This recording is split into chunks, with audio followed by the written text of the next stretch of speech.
Obrigada. Gente, bom dia então. Bom dia para quem já está aqui faz tempo, para quem chegou agora. Acho que eu não falei bom dia para Ana, para o Wellington e para o Robson. Então, bem-vindos, galera. Então, a gente está começando mais um encontro da série. O Curca chegou aí também, bom dia. Mais um encontro da série do Mundo Perdido de Adão e Eva. Inclusive, deixa eu pegar meu livro aqui. Espero que vocês estejam acompanhando a leitura, mas para quem não está acompanhando, tudo bem, porque o Arthur vai fazer uma ótima exposição aqui para a gente hoje, tenho certeza. E antes de começar o estudo propriamente, queria fazer uma leitura bem breve, que está lá em Tito, capítulo 3. Eu demorei para achar, sempre demoro para achar, né, esse livro na Bíblia, porque tem 2 páginas na minha, mas eu vou fazer a leitura aqui para vocês na NVT, tá bom? Então, no versículo 4 do capítulo 3, ele diz assim: Quando Deus, nosso Salvador, revelou sua bondade e seu amor, ele nos salvou, não porque tivéssemos feito algo justo, mas por causa de sua misericórdia. Ele nos lavou para remover nossos pecados, nos fez nascer de novo e nos deu a nova vida por meio do Espírito Santo.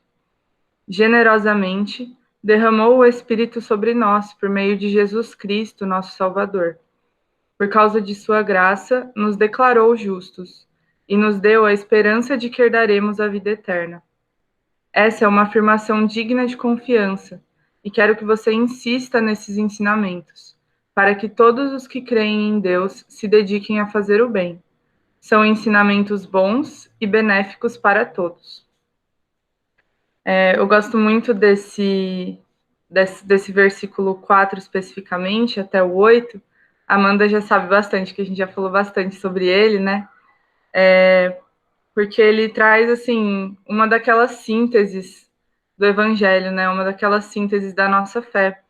E eu acho sempre bom a gente lembrar dessas coisas antes da gente começar o estudo, porque a gente começa a entrar em tantos detalhes, tantas coisas que também são muito importantes, né, para nós, mas a gente não perde o nosso foco, a gente não perde o nosso cerne, né, e a razão que a gente está aqui. E essa razão é Jesus, né, que nos lavou e removeu nossos pecados e nos declarou justos. Então, que essa verdade nos sustente e nos una também enquanto grupo, que todos nós aqui possamos viver isso de verdade, não só na nossa vida fora daqui, mas na nossa vida de grupo mesmo. Então, que essa verdade seja a sustentação do nosso grupo. Eu estou muito feliz que a gente está estudando esse livro. Eu acho que, assim, para quem está acompanhando, está sendo uma benção muito grande. Para mim, tá, pelo menos eu nunca tinha estudado tão profundamente assim algum livro de teologia mesmo, né? Não é muito a minha área, mas eu tenho percebido o quanto Deus tem sustentado a gente por meio disso, sabe? E tem nos ajudado, inclusive, em compreender muitas coisas que talvez sozinho a gente não fosse compreender, mas em grupo a gente consegue. E tudo isso é só porque Jesus nos salvou, gente. Senão, isso aqui não ia funcionar, sabe? Isso aqui ia ser um grupo bem esquisito. Então, que isso possa nos sustentar mesmo. Vou fazer uma oração e aí já passar a palavra para o Arthur. Senhor, muito obrigada por esse dia, Deus. Muito obrigada porque o Senhor nos trouxe até aqui hoje. Obrigada, Pai, porque o Senhor tem sustentado o nosso grupo da ABC2 Campinas e o Senhor tem nos presenteado, Pai, com tantas pessoas que querem propagar o teu amor mesmo, Deus.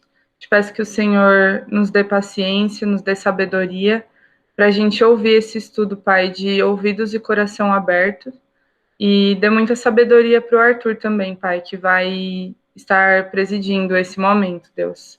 Esteja com a gente, esteja com cada um que está aqui nessa reunião, Pai. Em nome de Jesus que eu oro e te agradeço, Deus. Amém.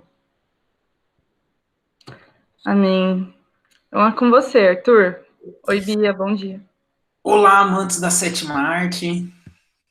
Bom dia para vocês. Só vou compartilhar aqui a tela, um minuto. E eu já peço, caso encontre erros de digitação, Porque o meu PowerPoint, eu não sei porquê, mas ele fica corrigindo para outra língua, não sei se é inglês ou alguma coisa assim. E eu não. Eu tenho preguiça de arrumar, porque eu tenho que procurar. Então, às vezes vocês podem encontrar algum erro aí de escrita, mas relevem, por favor.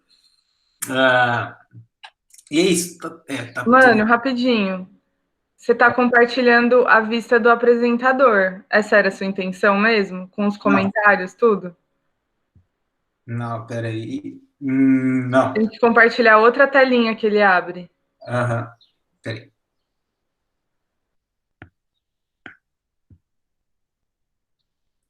Ah, tá. É que eu achei que eu tinha projetado antes. Espera.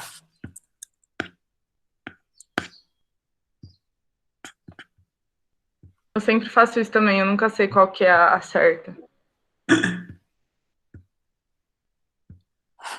Deixa eu ver, uma janela.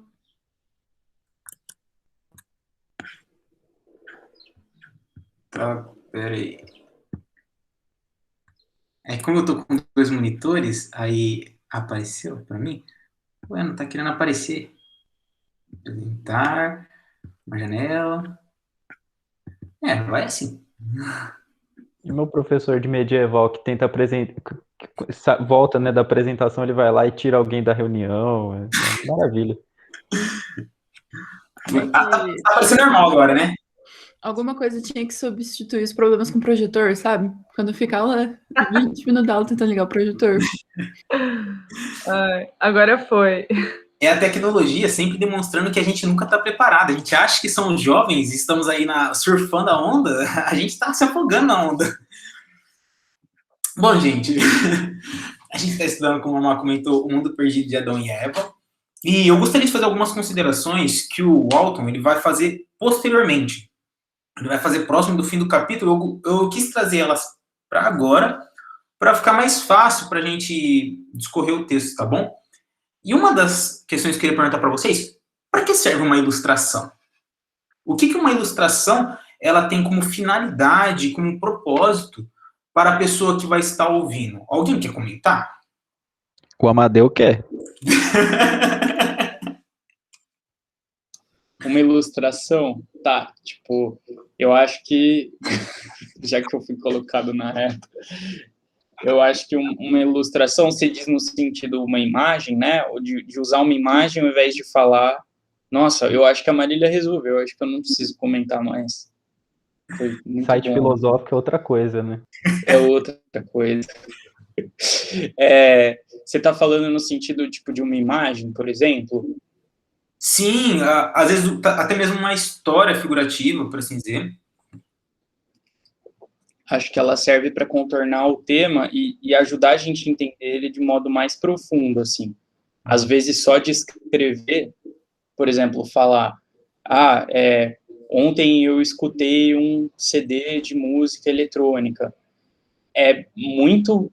Você fala muito pouco aí. Aí, quando você fala, nossa, as batidas me deixaram, não sei, eufórico e lembram o som de, sei lá, guindastes e liquidificadores, e aí você pensa mais no tipo de som que é. Eu acho que, às vezes, quando você usa ilustrações, você usa imagens, eu acho que consegue te deslocar e te fazer entender a experiência de uma coisa, muito mais do que só descrever, assim. Eu acho que ela explica mais, talvez. Perfeito. Vamos lá. Obrigado. Como a Madi colocou, gente, uma ilustração ela serve como ponto de contato. Aquilo que a gente fala, às vezes pode estar um pouco mais abstrato, e a ilustração vem para colocar isso de uma forma palpável para a gente. E ela não está desmerecendo a realidade. Ela está fazendo um contato para a gente sentir mais apalpado por ela. Um exemplo disso, agora trazendo para dentro da Bíblia, se nós pegarmos o texto de Apocalipse, quando Apocalipse fala que o dragão, a besta tal, é só uma ilustração, não preciso pensar dele depois no estudo, mas que ele joga as estrelas na Terra. Gente, se as estrelas caem na Terra, não dá, porque a estrela já é uma explosão, mas vamos pensar, se fossem estrelas caindo na Terra, não existiria Terra. A Terra ia explodir. João ali, ele está usando uma ilustração para representar uma realidade por trás. Então, ele faz uma ponte de contato para que o pessoal entenda a gravidade daquilo, sem necessariamente colocar pontos concretos. Ele está ilustrando. Um outro exemplo também, pegando um pouco questão de arte, Van Gogh. Aqueles quadros do Van Gogh, acho que é Van Gogh que fala, ou Van Gogh, sei lá, enfim.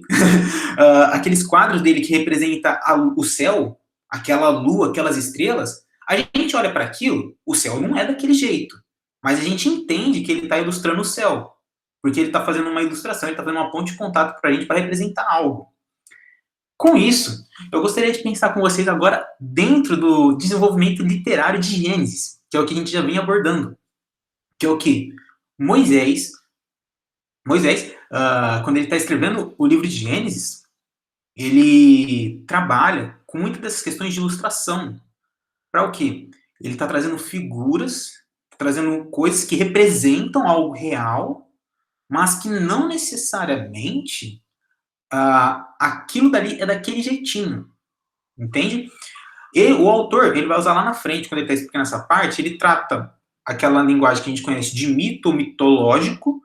Ele prefere uma outra palavrinha que eu anotei, mas eu esqueci qual que é, mas que eu preferi tratar como ilustração aqui, porque eu acho que fica mais fácil para a gente compreender. Ele vai tratar que o Gênesis está trabalhando essas questões de ilustração, e não que isso não significa algo real, mas que é algo mais palpável para o povo conseguir compreender.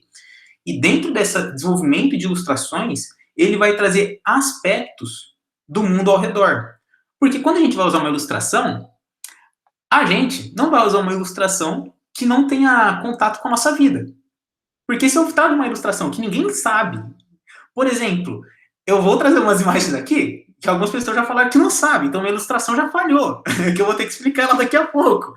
Mas, se eu trago uma ilustração e ela não fala com a pessoa, ela já está falhando. E a ideia de Moisés, quando ele vai escrever no livro de Gênesis, principalmente nos capítulos que a gente está se detendo, que é de 1 a 3, ele está trabalhando aspectos que o pessoal que está ouvindo, os judeus, que estão sendo do Egito, eles compreendem aquelas imagens. Seja a questão do pó, seja a questão da serpente, da árvore, dos rios, ou do espaço do jardim. Então, ele trabalha essas figuras com aquilo que está no imaginário já dos judeus. É essa forma que o livro de Gênesis, principalmente os períodos que a gente está escrevendo, a gente está tratando, eles estão trabalhando, tá bom? E aí, um segundo ponto muito importante dentro disso é nós lembrarmos que a proposta do autor, quando ele está tratando o texto, ele está se tratando de Gênesis, tá? E como assim eu quero dizer? Ele em nenhum momento está desmerecendo o restante da Bíblia, mas aqui, como um foco da literatura de Gênesis, a gente tem que entender Gênesis, como o próprio livro de Gênesis, o que ele quer dizer para o povo, sem a gente se atentar a, vamos supor, eu estou trazendo um teminho um pouquinho, só puxando para entender, a questão da serpente. A gente geralmente tende a assemelhar a serpente a Satanás. O livro de Gênesis não trata isso. A gente tem essa compreensão por causa do restante das escrituras. Mas, quando a gente vai estudar Gênesis, a gente tem que entender o que Gênesis quer dizer. Então, dentro dessa compreensão, algumas coisas a gente vai se limitar aqui, e sem querer falar, mas lá na frente ele fala isso, lá na frente a Bíblia fala isso. Mas a gente quer tratar o livro de Gênesis. Tá bom? Para a gente compreender como que o povo, como os judeus, eles estão compreendendo essa literatura e como que eles estão vivendo a partir dela, dessa compreensão dela. Porque vale lembrar que os judeus, eles estavam ouvindo o livro de Gênesis. Eles não tinham Levítico ainda, não tinha, porque essas coisas são escritas posteriormente, Deuteronômio, eles não tinham Josué, esses outros livros. Eles estão ali só ouvindo Moisés, capitano, tal, as coisas.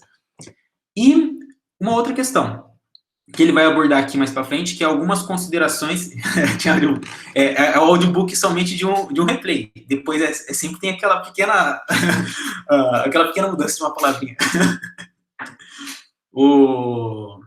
É o audiobook do Spotify gratuito, que você ouve, aí você tem que passar milhões de coisas até ouvir de novo.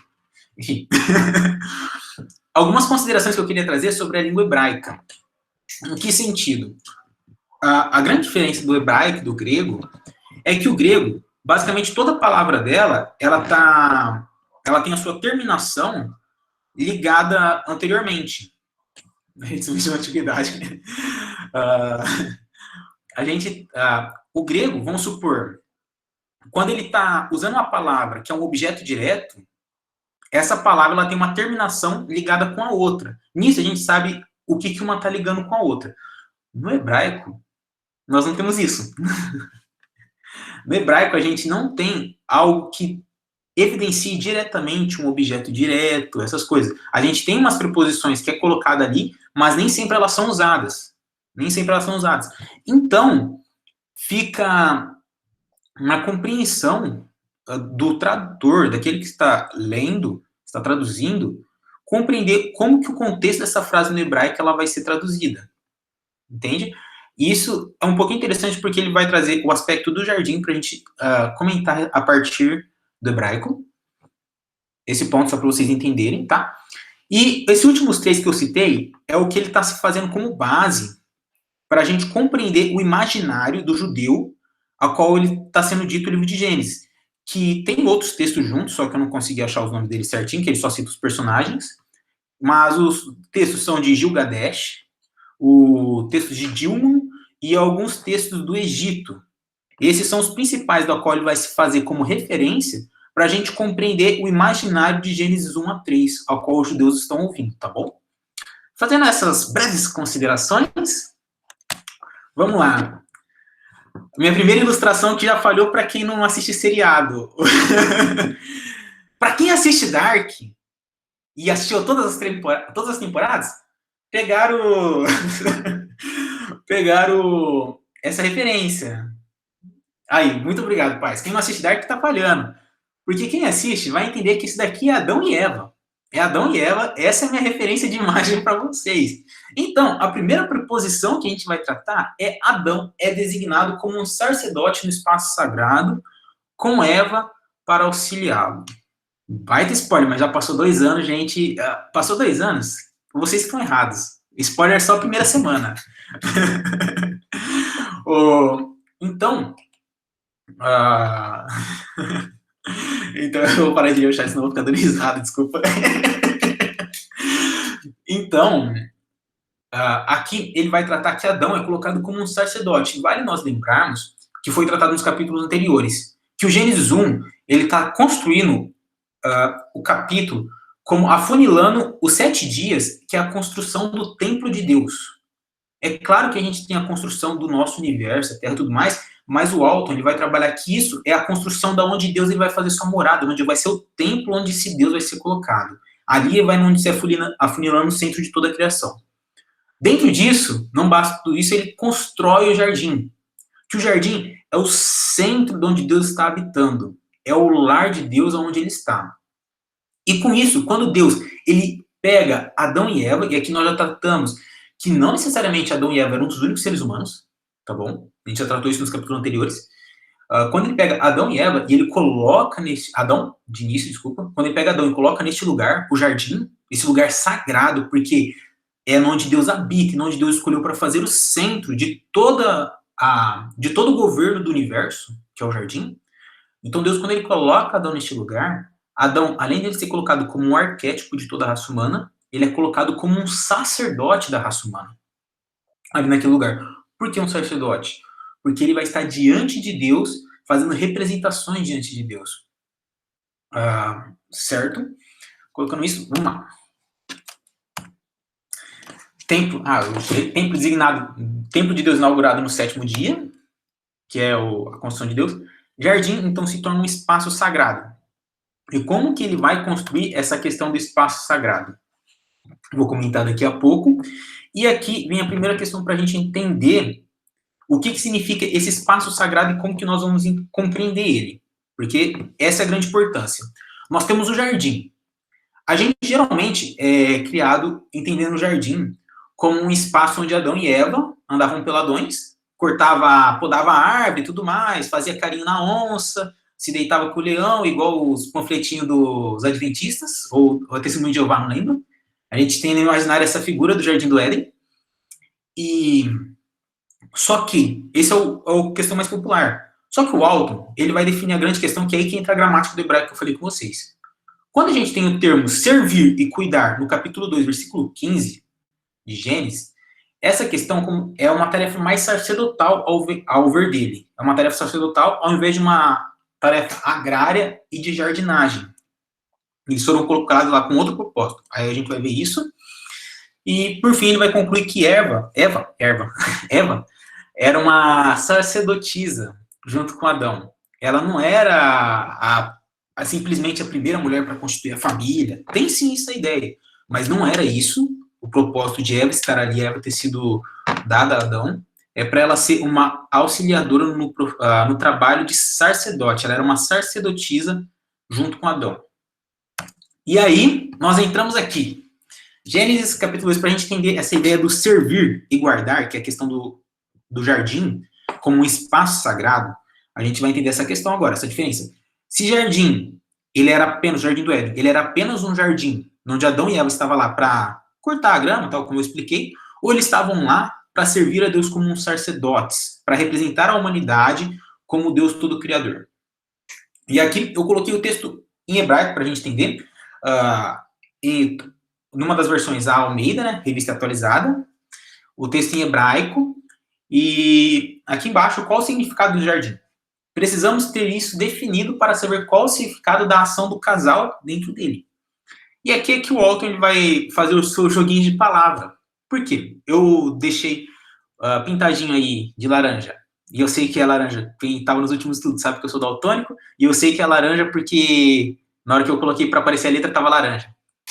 Ah, não subestime a internet nem os aparelhos. Enfim. Aí, tomou, primeiro verbo. Pois o Senhor Deus ao homem o colocou no jardim para cultivar e o guardar. Aí temos esses 4 verbos. A grande questão... e só para vocês entenderem, o hebraico não se lê da esquerda para a direita, se lê da direita para a esquerda, tá bom? Só para vocês entenderem a ideia aqui. É tipo mangá, os japoneses estão à nossa frente aí no texto bíblico. Veia Ken Yahvé Elohim et Adam ve anetehu Began Eden le Abadá ve Lachamará, se eu não me engano, o final. Essa é a grande questão. A grande questão aqui é essas 2 últimas palavras, esses 2 últimos verbos que estão construídos aqui. Por quê? Quando ele vai estar mencionando aqui a questão do cultivar e para guardar, eles estão fazendo menção ao quê? Ao jardim como um lugar agrícola ou ao jardim como um lugar da presença de Deus. Adão e Eva, eles são colocados neste jardim para servir a Deus podando as árvores ou para servir a Deus? Essa é a grande questão do que o Walton vai tratar. Porque na tradução, até mesmo na questão mais literal, quando você coloca essas 2 palavras, elas dão os 2 sentidos.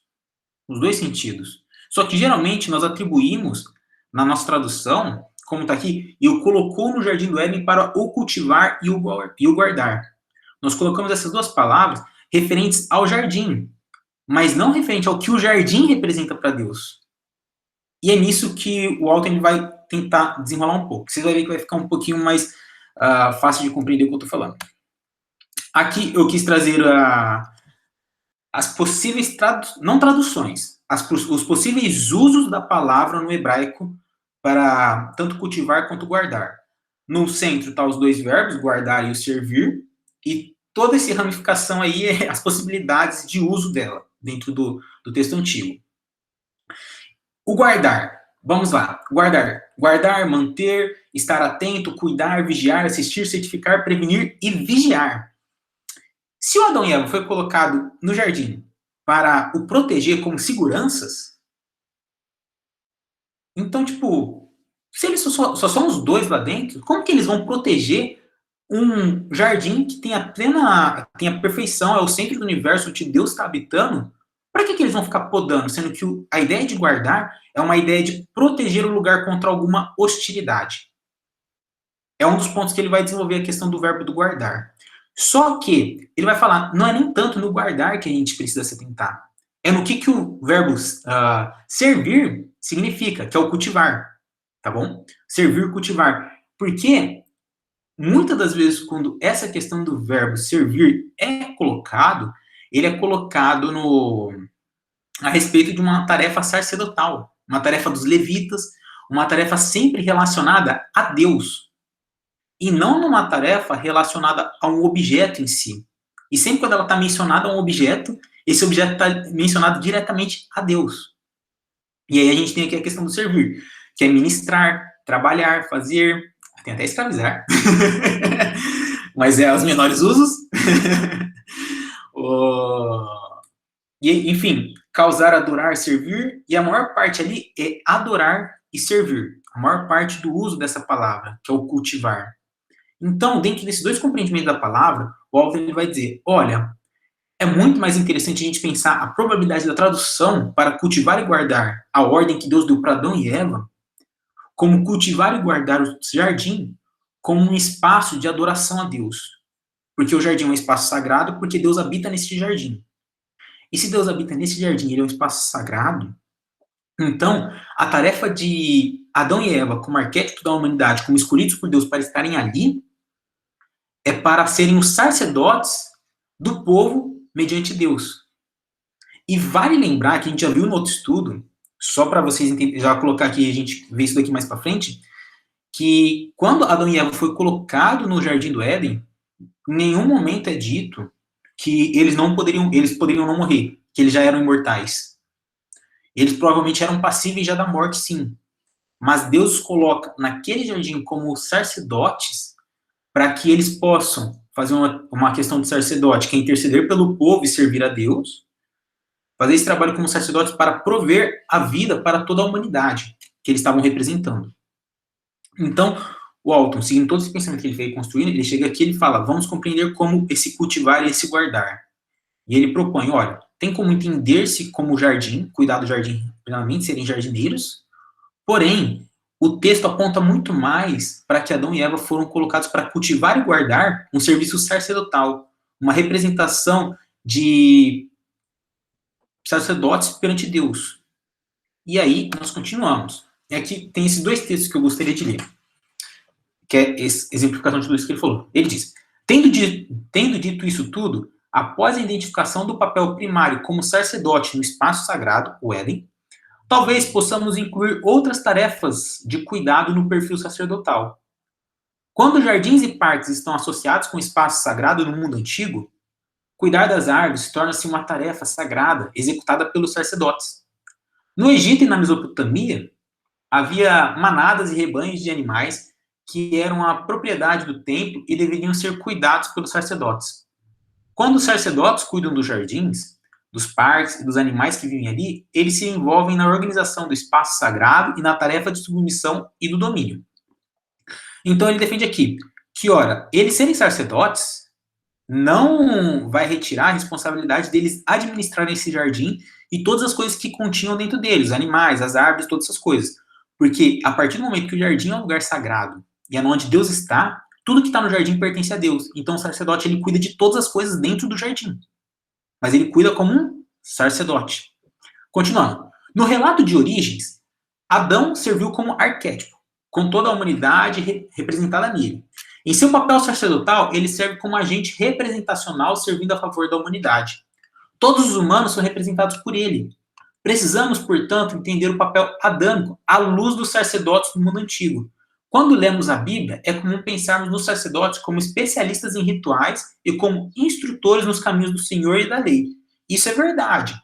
Mas essas tarefas se encaixam em uma imagem mais ampla. A principal tarefa dos sacerdotes era a preservação do espaço sagrado, o que eles faziam por meio de... Aí aqui não está literalmente como o Alton colocou, mas é um resuminho agora como colocou. Então os sacerdotes eram colocados para quê? Para fazer instrução para as pessoas quanto ao que o espaço sagrado requeria deles. Adão e Eva estarem no jardim do Éden como sacerdotes, eles estavam instruindo as pessoas como elas deveriam viver de acordo com aquilo que era exigido desse espaço sagrado. Ofertas apropriadas de sacrifícios nos tempos apropriados. Proteção ao espaço sagrado e aos objetos sagrados. Adão e Eva foram colocados para guardar esse lugar santo e todos os seus aspectos que envolvem dentro dele. Deveriam manter qualquer coisa que comprometesse a santidade do local longe. Eles deveriam fazer mediação, disponibilizando os benefícios do espaço sagrado às pessoas. Opa. Aí, então, ele vai fazer essa figura. do próprio Israel, só que, vamos lá, não sei se todo mundo tem familiaridade como eram os sacerdotes no Israel no Antigo Testamento. Só que o sacerdote, você tinha a tribo de Levi, que eram vários carinhas ali que serviam no templo. Você tinha os sacerdotes, que é um grau hierárquico mais alto, e você tem o sumo sacerdote, que é o manda-chuva. Cada um desses tinha a sua responsabilidade em guardar o templo como um lugar onde não deveria se entrar nenhum pecado, nada que pudesse comprometer a santidade do templo. Até, no entanto, toda vez que os sacerdotes eles entravam e saíam, eles tiravam e colocavam a roupa, eles lavavam constantemente, eles sempre estavam lavando as mãos, eles faziam os sacrifícios para qualquer coisa que poderia comprometer a santidade de Deus, já eliminando essa questão do pecado. E, principalmente, é até muito interessante, se vocês lerem atentamente o livro de Josué, como que o templo ali, ainda como as cabanas, né, não no lugar lá onde Salomão constrói, mas os templos ainda sendo nômades, como que ele é construído. Que o templo ele é construído em círculos, questões assim de círculos, e cada um desses círculos é para proteger a santidade do templo. Ao passo que os sacerdotes, eles construíram essa estrutura para que o templo ali, não era o templo, é que eu não estou lembrando o nome certinho, mas o templo onde Deus estava habitando, ele fosse sempre o centro dos acampamentos deles, e através desse centro dos acampamentos, Deus fosse manifestando sua santidade. Então tinha graus, tinha círculos onde Deus estava. E os sacerdotes, eles cuidavam para que esses círculos não fossem contaminados pelos pecados. Então, o alto, ele traz essa representação de sacerdotes para o que Adão e Eva faziam. Eles estavam lá no Éden, para o quê? Para fazerem ponte entre a humanidade e Deus, para ensinar essa humanidade a como viver no espaço sagrado, e todas essas questões. Ok. Daí, quando a gente olha para essa questão que Deus construiu esse espaço sagrado, Adão está ali, ele deu Eva para essas coisas, a gente pensa, beleza, eu já comentei um pouco antes, mas a gente pensa, para que Deus deu Eva? Quando o Adão olha lá para os animais, ele fala, Deus viu, não é bom que o Adão esteja só. E o Alto, ele vai comentar que não é numa questão, que o Adão esteja só numa questão simplesmente de relacionamento, uma questão de carência, quando ele olha para os animais. Ele vai falar que não é bom que o Adão esteja só, e principalmente lembrando que Adão não era o único ser vivente, que Adão não esteja só, porque a obra sacerdotal era muito ampla para Adão fazer sozinho. Por isso que Deus dá uma auxiliadora para ele, uma sacerdotisa.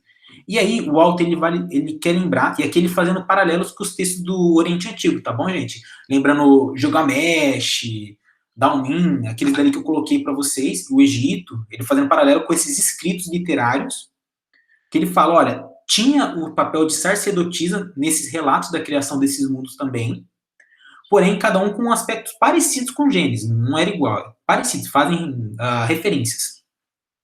Daí ele coloca que quando se tem o rompimento com Deus e tudo mais, e passa por Israel e todas essas coisas, eles não têm sacerdotisas lá. Só que o papel da Eva não é representado a instituição sacerdotal de Israel, o sacerdócio, não é representado ali. O papel de Eva é representado pela nação de Israel, que é uma nação que é para fazer um papel sacerdotal das demais nações com Deus, que era isso chamado Israel. E aí ele fala, para a gente ficar mais fácil de entender, é o papel dos cristãos hoje em dia. Que todo cristão é um sumo sacerdote perante Deus, é um sacerdote perante Deus, desculpa, todo cristão é um sacerdote perante Deus, a fim de fazer os seus sacrifícios, levar a Deus essas coisas e propagar o evangelho. Então, a ideia de Eva ser uma sacerdote era essa mesma ideia dos cristãos serem sacerdotes hoje em dia, servir a Deus em qualquer lugar, demonstrando os aspectos sacerdotais, a santidade, essas coisas. Então, ele constrói esse aspecto. E Adão e Eva, então, é colocado como sacerdote, não simplesmente como jardineiros, envolve a questão de jardinagem, agricultura, essas coisas, mas eles são colocados como sacerdotes perante Deus. E aí, agora ele vai começar a desenvolver, porque ele pega esse aspecto agora do jardim, mas só que com Adão e Eva. O que eles significam? Aí agora ele vai funilando, vai pegando cada aspecto dessa construção de imagens, tá bom? Aqui a gente entra na preposição 13. Eu tô parecendo Gisele, o café já ficou gelado. O Antigo Oriente Próximo relaciona o jardim a espaço sagrado e as árvores a Deus como fonte de vida e sabedoria. Então, primeiro, a gente tratou as figuras de Adão e Eva e as suas funções. O Oriente Antigo vê o casal principal da criação como sacerdotes. Agora ele vai passar sobre esses aspectos. O que o jardim sendo um espaço sagrado no Oriente Antigo e no Antigo Testamento, Gênesis 1 a 3, o que ele vai significar? Qual que é o significado da árvore? Qual que é o significado da vida e da sabedoria? Essa parte aqui, o próxima preposição que vai fazer muita ligação com essa, eu achei sensacional, e essa é muito interessante. Quando consideramos o Jardim do Éden em seu contexto antigo, descobrimos que ele é mais um espaço sagrado do que um espaço verde. Ele é o centro da ordem, não da perfeição. E seu significado... ele é o centro da ordem, não da perfeição. E seu significado tem mais relação com a presença divina do que um paraíso humano. E aí, relembrando o que a gente viu em alguns estudos, o Éden, quando ele é colocado, ali a construção até o capítulo 3 é de Deus dando ordem para toda a criação. É Deus dando ordem. E não simplesmente a questão que, não tem mais nenhum problema. Mas é Deus construindo ordem para todas as coisas, e Deus vindo habitar no jardim, habitar no Éden. Ele, agora, a partir da sua habitação, ele começa a desenvolver toda a ordem do restante da criação. Então é Deus colocando ordem para a sua criação, e não como perfeição, como se nada pudesse acontecer de errado. Essa é a ideia que ele trabalha, tá bom? E aí, a presença divina no lugar, e não um paraíso humano. O jardim representa Deus vivendo entre nós, e não simplesmente um lugar onde não tinha problemas. Os rios fluentes eram símbolos de que conectavam ao espaço sagrado. Ok. E aí ele vai construir por que ele defende o jardim como um espaço sagrado. Primeiro, e onde Deus habita, e ele está ordenando, ele está conduzindo a ordem do mundo. Vamos lá. Os rios. Ele vai falar que no Oriente Antigo, os rios têm muitos símbolos que conectavam ao espaço sagrado. Toda essa conexão entre os rios que vai sendo nomeados ali e tal, ele fala que com os textos antigos, todos esses rios também simbolizavam a questão onde existia um rei, onde Deus estava governando as coisas, e ele vai fazer esse paralelo dos rios com palácios. Aqui, reis também construíam jardins adjacentes a seus palácios, onde recebiam seus visitantes. Tá. A Elizabeth Block-Smith refere-se ao templo como um jardim do Éden virtual. Que é o quê? Deus está habitando ali no centro. Esses rios, eles simbolizam essa habitação do ser divino, desse ser autoritário, desse ser de autoridade, de todo o poder. E aí, alguns estudiosos do Oriente Antigo vai simbolizar Elizabeth Smith e mais um outro homem que eu não coloquei ele, mas eles trabalham o Jardim do Éden como um templo, como eu comentei agora há pouco no anterior, que Deus está ali no centro governando as coisas. O conto de Dilmun e Gilgamesh fazem referência aos rios e às árvores.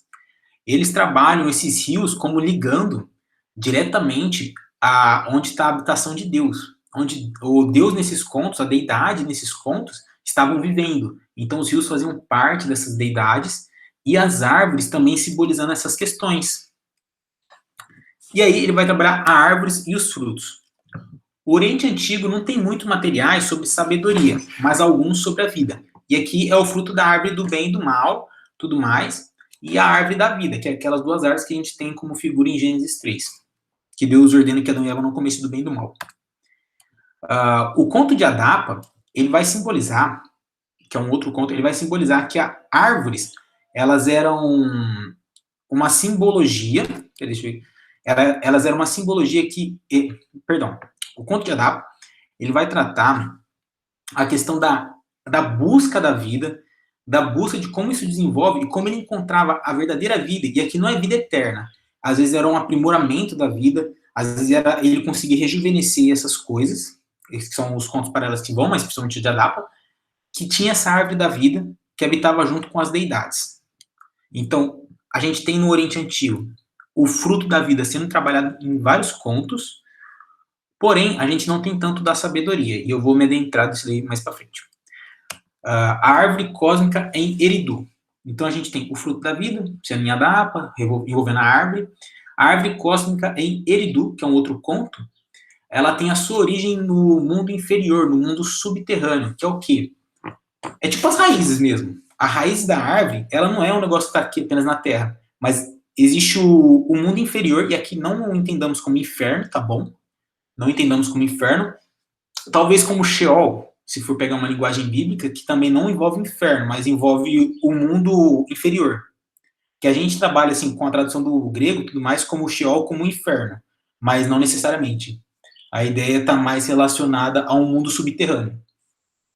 Então, essa árvore cósmica de Eridu, ela está com as raízes lá embaixo, onde haviam deuses que alimentavam ela, e ela dava aquilo que fluía dos deuses, que era a vida, que são os deuses que ele vai citar.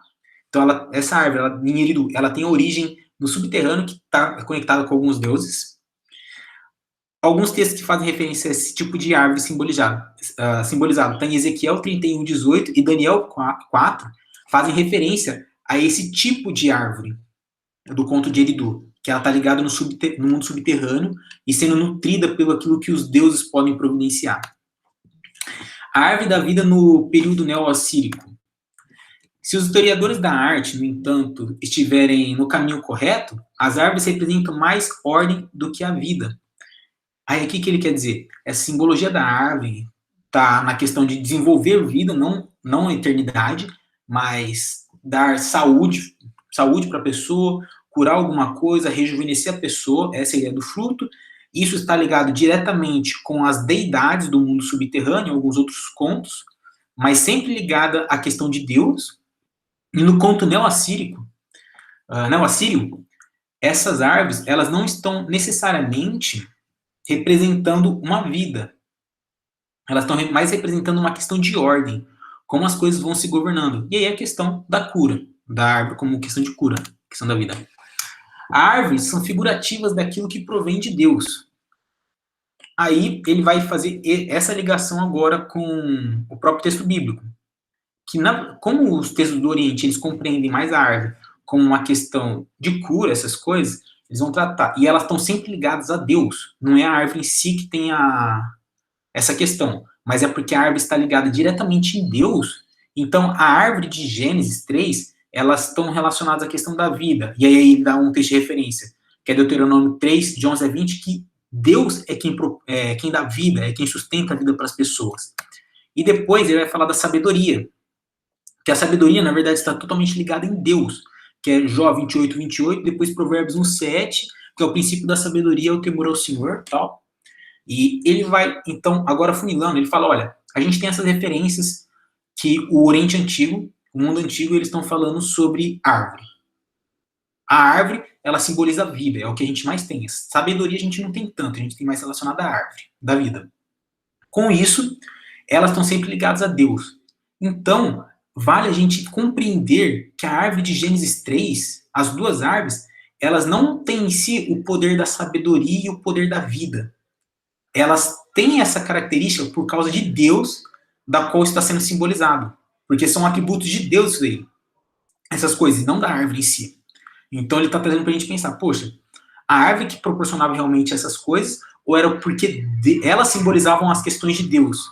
Como eu estou relacionando com Deus, eu obtenho essas coisas. E aí ele vai prosseguindo. Ele joga essa ideia e aí é que ele vai trabalhar. O Antigo Oriente Próximo relaciona o jardim a espaço sagrado e as árvores a Deus como fonte de vida e sabedoria. O jardim é um espaço sagrado, as árvores como fonte de sabedoria e vida.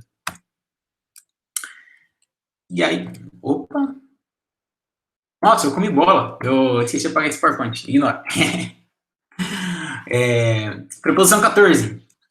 Então, a gente tem essa questão ali que eu comi, só recapitulando de um pouquinho.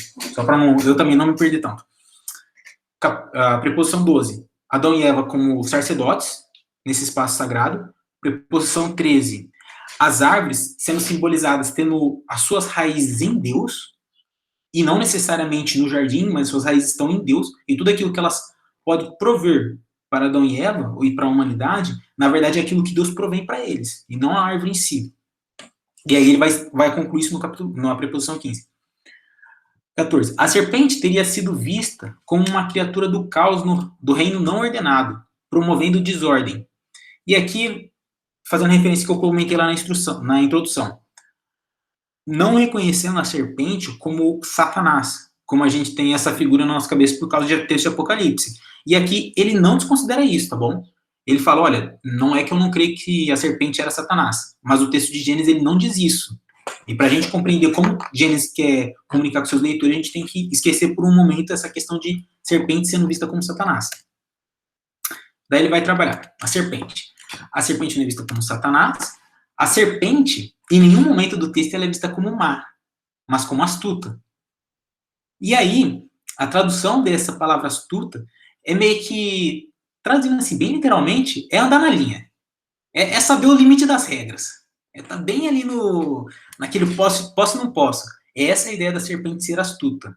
Ela age com tudo aquilo que ela sabe, mas sem desobedecer às questões. Mas por que ela age assim? Porque ela é uma agente do caos. Porém, agente do caos agente do caos é disruptível. Que é o quê? Ela não tem uma ordem para seguir, exatamente. Mas ela também não é um ser maléfico. É meio que ela é uma neutralidade de todas as coisas, o agente do caos. Aquilo que ele não faz como maldade, mas ele também não propõe a ordem nas coisas que ele está fazendo. E muito menos ele não propõe a desordem. Ele tá com fogo no parquinho, por assim dizer. Quem cair na cilada, caiu, e quem fizer, ele que fez o mal, e não foi a serpente em si. Então, assim, essa ideia de ser uma criatura do caos tá ligado a essa questão, que ela não é má, mas ela é disruptível, ela tá andando na linha de todas as coisas por ela ser astuta e tudo mais. E aí, deixa eu ver. A serpente é apenas um dos seres do caos, e aí ele vai fazer referências a outros seres, que é o Leviatã, e algumas outras figuras que aparecem ao longo do texto do Oriente Antigo, principalmente na Bíblia, que são seres do caos, não são criaturas maléficas do mal. As criaturas do caos estão mais associadas à não ordem do que à desordem. Aí ele vai trabalhar aqui no final, o Egito, o Gilgamesh e a Dapa trabalham a serpente como símbolos da morte. Eles são simbolizando a questão da morte por serem criaturas do caos. Ok. Aí, uma pergunta assim que a gente vem e eu retorno para cá. Se as criaturas do caos, elas estão ligadas mais as criaturas associadas à não ordem do que a desordem, se a criatura do caos ela não tem uma ordem a ser seguida, não é desordem, mas uma não ordem a ser seguida, o que ela fazia no jardim, sendo que o jardim era o local de toda a ordem? Porque se Deus habita no jardim e ele está ordenando todo o cosmos a partir do jardim, ele está dando ordem para todas as coisas para elas serem governadas perfeitamente, o que a serpente ela estava no jardim? Essa é a grande pergunta. Que a serpente é uma criatura do caos e uma criatura que não segue uma ordem, mas também não é da desordem, ela estava no jardim ou ela estava em outro lugar quando ela conversou com Adão e Eva? Porque o jardim é o centro da habitação de toda a ordem do universo. E aí ele propõe que não necessariamente a conversa que Adão e Eva tiveram com a serpente, eles tiveram dentro do jardim. Porque aí vale lembrar que eles eram sacerdotes de Deus no jardim. E não necessariamente habitantes no jardim. Eles exerciam suas funções sacerdotais dentro do jardim e eles se retiravam. Então, ele propõe que a serpente ela tenha conversa, essa conversa ludibriando a Eva, e a Eva depois Adão, fora do jardim. Porque ela não poderia entrar dentro do jardim, porque ela é um ser do caos, então ela tem essa conversa fora do jardim. E aí, pegando esse último aspecto dela, como o Egito trata, o Gilgamesh, a Dapa, eles trabalham muito essa simbologia parecida com a serpente lá, quando Deus coloca, olha, sobre o seu ventre, você vai rastejar, você vai comer pó da terra. Eles fazem essa referência nesses textos, mas não como uma questão propriamente de condenação, esses outros textos do Oriente. Eles tratam isso como um aspecto da própria criatura do caos que ela é. Uma própria criatura do caos, que a serpente é, ela simbolizando a morte, ela rasteja sobre a terra e ela come esse pó da terra, porque ela está simbolizando tudo aquilo que não representa a vida. E aí, principalmente no conto do Egito, que o Egito tem muito essa questão da serpente representar o caminho da morte. Na hora de que as pessoas estão passando da vida para a morte, estão morrendo ali e tal, encruzilhadinha, ela tá andando e a serpente tá ali seguindo ela, fazendo as suas questões. Então, o Walter ele vai propor assim pra gente, olha, convém muito mais a gente pensar na serpente não como uma criatura maléfica, uma criatura que estava arquitetando um plano do mal para fazer Adão e Eva cair. Não é essa a percepção que a gente tem que ter, porque os judeus eles não tinham essa percepção. Eles tinham uma percepção que a serpente era uma criatura que não segue ordens, porque ela é uma criatura do caos, e por ela não seguir ordens, não significa também que ela contraria as ordens de Deus, mas que ela está ali para tacar fogo no parquinho. Quem fizer a coisa de errado, a pessoa que é a culpada. E, portanto, ela simboliza a morte por essa questão. Porque ela está simbolizando tudo aquilo que Deus faz ao contrário. Como ela é um caos, ela não obedece, entre aspas, não obedece aquilo que Deus está estruturando como ordem, ela está querendo causar algumas coisas ali ao redor. Então, os judeus e o povo do mundo antigo, eles não viam essa questão, a serpente como um ser maléfico que está ali para me fazer mal. Não, é simplesmente algo que não... É um ser de livre agência. É um ser que pode agir como ele bem quiser, por assim dizer. E aí, vale um outro ponto que ele comenta, que é quando ele vai mencionar a descendência de Adão, a descendência do... Estava ali para causar a descendência dos homens, que é de Adão e Eva, né, sobre a criança, e a descendência da serpente, que não necessariamente é uma serpente, mas são aqueles que seguem as instruções da serpente, vivendo em desordem daquilo que Deus propõe. Daí, ele vai tratar, olha, quando alguém é picado por uma serpente, hoje em dia a gente vai no médico, tal, a gente corre, a gente fala, foi tal serpente me picou, eles te aplicam um antídoto. Só que no Oriente Antigo, quando você era picado pela serpente, realmente era a questão da morte, porque ela simboliza a morte. Você foi picado pela serpente, já era, tipo, já começa a abrir sua cova, a pessoa vai morrer. A pessoa não tinha cura contra a picada de serpente. Então, quando é simbolizado que o descendente da serpente, o descendente da mulher, vai chegar um momento que um vai pisar a cabeça dela e ela vai lhe morder o calcanhar, ele está simbolizando, olha, essas coisas que a serpente está fazendo sempre vai dar morte. Não tem como ganhar dela, porque a serpente, mesmo que pise a cabeça para matar a serpente, ela mordeu o calcanhar. Então, tipo, os dois vão morrer. E ele vai julgar. Por quê? Porque ela é um agente do caos, ela é um agente da morte. Ela tá ali para conduzir para a morte, todas essas questões. Ele joga isso, pra gente entender a serpente, então, e não ligar a serpente necessariamente com Satanás, tá bom? E aí, opa, faltou um. Como a criatura do caos, eu já falei isso daí. E aí nós entramos na última preposição, que é mais uma referência aí, que a ilustração não foi muito boa, mas esse é Adão e Eva lá do início, só que mais veinho, judiado pela vida. Foram ouvir a serpente, aí deu nisso. Ficaram só o caos também. Daí, Adão e Eva escolheram fazer de si mesmos o centro da ordem e a fonte de sabedoria, acolhendo a desordem no cosmos. Então, agora ele comentou esses 3 pontos do jardim, e ele vai funilar tudo agora na questão de que Adão e Eva, como que os judeus eles estavam entendendo aquilo que aconteceu. Com o aspecto da serpente ter sido um agente do caos ali, o que as árvores estavam significando e simbolizando, e o que o jardim estava simbolizando. Por quê? Ele vai falar, olha, a gente tem um jardim que é sagrado. O jardim é o centro onde representa toda a ordem de Deus no universo. Adão e Eva foram colocados para servirem a Deus naquele lugar como sacerdotes, representando toda a criação, como Deus governava esse universo e como eles deveriam se comportar.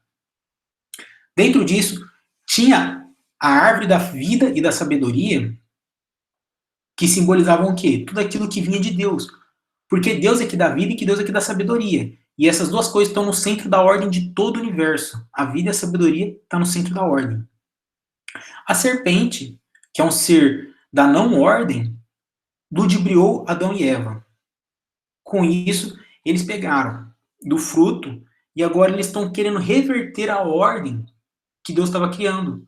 Por quê? Ele vai falar, aí agora ele vai explicar, vai dando pontes do fruto do bem e do mal. O que simboliza em si eles terem escolhido o fruto? E essa parte assim, é sensacional. Aí ele vai falar, ok, para a gente compreender, para a gente entender algumas coisas, a gente tem que compreender o que é pecado.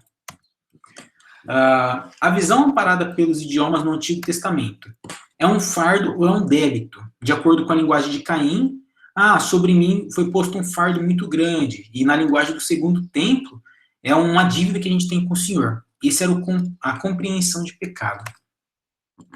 Através da etimologia da palavra, a gente pode compreender aqui a questão do pecado ali, através da etimologia, que é o quê? Errar o alvo, rebelião, transgressão. Só que, geralmente o pessoal de línguas vai compreender um pouco mais fácil, não necessariamente quando a gente usa a etimologia da palavra, ou como ela é simbolizada em algumas questões, ao uso dela, que esse é uma compreensão da totalidade de como essa palavra é usada. De que é exatamente isso que ela simboliza. Por quê? Porque aí o Walter ele vai tratar uma terceira questão. O que ela faz ao invés do que ela é? O que a palavra pecado, ela quer fazer, ela quer demonstrar pra gente ao invés do que ela é? Beleza, ela é errar o alvo. O que é errar o alvo? Aí, tipo, a gente joga uma porrada de coisa falando. Mas isso não vai responder aquilo que a gente quer. E aí ele se propõe. O que a palavra pecado, ela faz? O que ela quer demonstrar que ela está fazendo, ao invés do que ela é, que é o errar o alvo, por exemplo. Daí ele vai seguir. Pode ser visto como uma ameaça ao relacionamento com Deus, resulta um desequilíbrio, uma desordem. Então, o pecado, ele propõe que a gente compreenda ele como um desequilíbrio ou uma desordem. A serpente era vista como um agente da não-ordem, o pecado já é visto como uma desordem. Aí seguimos. Como compreender o seu pecado? Eu vou fazer algumas considerações aqui que ele vai. Agora eu vou ler um pouquinho, tá? Porque eu achei mais interessante do que eu ir falando e depois eu menciono algumas coisas a mais. O Antigo Testamento nunca se refere ao evento de Gênesis 3 como a queda. Nem se refere às pessoas ou ao mundo como caídos. Essa é uma terminologia lógica o suficiente, pois a língua bíblica se refere a cair em tentação. Mas deveríamos ser mais cuidadosos ao entregar a um conceito papel amplo em demasia em nossas discussões do texto bíblico. Ele fala, olha, não é correto a gente falar queda e falar sobre queda ou estarmos caídos, caindo em tentação, sermos tentados, tal, essas coisas. Perdão. Queda e cair. Por quê? Porque a Bíblia faz esse uso depois, cair em tentação. Só que acontece, quando a gente traz isso para toda a questão do que significa pecado, a gente está limitando muito o uso da palavra. Então ele fala, olha, mas deveríamos ser mais cuidadosos ao entregar a um conceito, um papel amplo em demasia em nossa discussão do texto bíblico. O Antigo Testamento não fala do pecado de Adão, trazendo o pecado a todos, embora os efeitos sejam vistos como universais ao longo do Antigo Testamento. Um dos usos mais antigos de a queda é encontrado no livro pseudo-epigráfico de 2 Esdras 7.118. Na hora que eu vi 118, eu senti uma dor no coração para quem lê esses textos, que às vezes a gente chega no versículo 50 da Bíblia e a gente fala, meu Deus, não acaba. Mas retornando aqui, ele vai falar, olha, a questão da gente compreender que Adão e Eva caíram, pecaram, não é uma linguagem da Bíblia, do Antigo Testamento. É uma linguagem nossa com compreensão do Novo Testamento. Mas no mundo antigo eles não viam assim, Adão pecou, Adão caiu, babaca, tal. O Robson do Mensagem vai entender um pouco essa frase. Mas eles não compreendiam assim. Eles não compreendiam essa ação de Adão e Eva. Aí ele vai trazer essa questão do pseudo-epigráfico do 2 Esdras, que vai falar, é muito raro os textos que falam isso, tá bom? Mas ele cita aqui, Adão, o que você fez? Pois embora tenha sido você quem pecou, a queda não foi somente sua, mas nossa também. Nós que somos seus descendentes. E aí eu sigo com alguns comentários dele. A forma pela qual o homem e a mulher se tornaram como Deus é qualificada em relação ao que a árvore representava. Tá, deixa eu comentar um pouquinho antes de continuar lendo.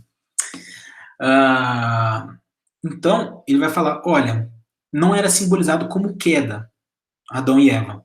Não é queda e nem pecado. Como que é visto, então, a questão do pecado ali? Ele trabalha essa questão de pecado só por conveniência, tá? Pra gente ficar mais fácil, ou queda. Mas ele sugere que a gente não entenda dessa forma. Ele vai falar, como que a gente deve compreender esse aspecto do Gênesis 3? Ele fala, a forma pela qual o homem e a mulher se tornaram como Deus é qualificada em relação ao que a árvore representava. Não há sugestão alguma de que eles tenham se tornado oniscientes ou onipotentes. Propõe o que, por tomarem desobedientemente do fruto, eles tentavam ser como Deus, posicionando a si mesmos como o centro e a fonte da ordem. Deus é, por definição, a fonte de sabedoria, e sua presença, portanto, estabelece um centro. O temor de Deus é o princípio da sabedoria, e em seu foco bíblico, sabedoria diz respeito a buscar a ordem em todas as categorias da vida. E aqui ele vai falar, olha, se a árvore lá, ela simbolizava a ordem, simbolizava tudo aquilo que Deus é, que é a ordem e a vida, a sabedoria e a vida, isso é o que simbolizava a árvore lá em Gênesis 3, as árvores. Adão e Eva, quando eles comem do fruto, eles estão querendo trazer a ordem para o centro deles. Eles estão querendo simbolizar a ordem do universo junto. E não a questão deles estão querendo simplesmente ser igual a Deus. Tem essa influência, mas é a questão, pô, nós já somos sacerdotes. Nós já fazemos muita coisa daquilo que Deus pede para a gente fazer e daquilo que Deus nos ordena. Porque nós somos servos de Deus, a gente faz muitas das obras que Deus já faz. Por que a gente também não traz uma ordem para o universo? Porque a gente já está andando com Deus. Então, quando eles comem do fruto, e aí vem a sacada dele aqui, que é muito legal. Ao tomar da árvore, Adão e Eva estavam tentando estabelecer a si mesmo como o centro satélite da sabedoria a parte de Deus. Com pessoas como a fonte e o centro de sabedoria, o resultado não foi uma cujo núcleo deslocou-se a eles, mas a desordem. Tal desordem estendeu-se a todas as pessoas de todos os tempos, assim como ao cosmos, e a vida na presença de Deus foi perdida. A sabedoria, então, quando eles comem o fruto da sabedoria, lá, eles trazem a ordem para eles como centro. Porque antes isso estava simbolizado na árvore e relacionado a Deus. Quando eles comem, eles viram o centro da ordem. E, portanto, agora eles não são mais a ordem, eles são a desordem do universo. A sabedoria é boa. A sabedoria é boa e podemos, portanto, assumir de forma segura que Deus não tinha a intenção de retê-la da humanidade. Então a árvore da sabedoria era boa e ele não estava negando a humanidade. Só que qual que é a sacada aqui dele? Contudo, a verdadeira sabedoria deve ser adquirida por meio de um processo, geralmente pela instrução daqueles que são sábios. A queda é definida pelo fato de que Adão e Eva adquiriram sabedoria ilegitimamente, tentando, assim, tomar o papel de Deus para si mesmos, em lugar de se juntarem a ele, na medida em que aprendessem a sabedoria, tornando-se de forma plena vice-regentes funcionais de Deus, envolvidos no processo de trazer ordem. Se os humanos devem trabalhar juntamente a Deus, entendendo a ordem, subjugar e governar, eles precisam adquirir sabedoria, mas como uma dádiva de Deus, não a tomando para o seu uso autônomo. Dada essa interpretação, eu discordo daqueles que veem a queda como uma desobediência a um caso de testes arbitrariamente escolhidos. Eu me refiro à visão de que as árvores não tinham propriedades inerentes, mas apenas serviam para oferecer uma oportunidade para a obediência, conhecimento do bem, ou desobediência, conhecimento do mal. Gênesis 3 fala mais sobre a invasão da desordem do que sobre o primeiro pecado. Aqui, eu achei muito sensacional essa visão que ele traz no final. Por quê? Ele vai falar, olha, você tinha a árvore. A questão ali, nas figuras de linguagem, das ilustrações que Moisés está querendo dizer, necessariamente não representa que Adão e Eva em si comeram de um fruto. Pode ser, e ele não nega em nenhum momento que isso se refira. Mas a questão que ele quer trabalhar é que a árvore, ela proporcionava vida e uma árvore proporcionava sabedoria. A sabedoria, eles iriam adquirir constantemente conforme eles se relacionavam e serviam a Deus como sacerdotes. No momento que eles decidiram adquirir a sabedoria ilegalmente, aí, pegando do fruto da árvore, daquilo que vinha de Deus, ao invés deles adquirirem um processo de relacionamento com Deus, eles quiseram dar aquela trapaceada, tal, usar anabolizante. Eles pegaram do fruto e comeram. Só que acontece, a questão de serem conhecimento do bem seria só se eles desenvolvessem conhecimento através da relação com Deus. Como eles escolheram trapacear, eles pegaram o conhecimento do mal, da desobediência. Porque a árvore em si, ela estava relacionada à obediência e à desobediência. Não necessariamente em comer o fruto e essas duas coisas viriam para si. Então o autor ele propõe que essa simbologia da árvore estava na relação de Adão e Eva com Deus. Porque eles, ao fazerem isso, eles quiseram se tornar o centro de ordem do universo.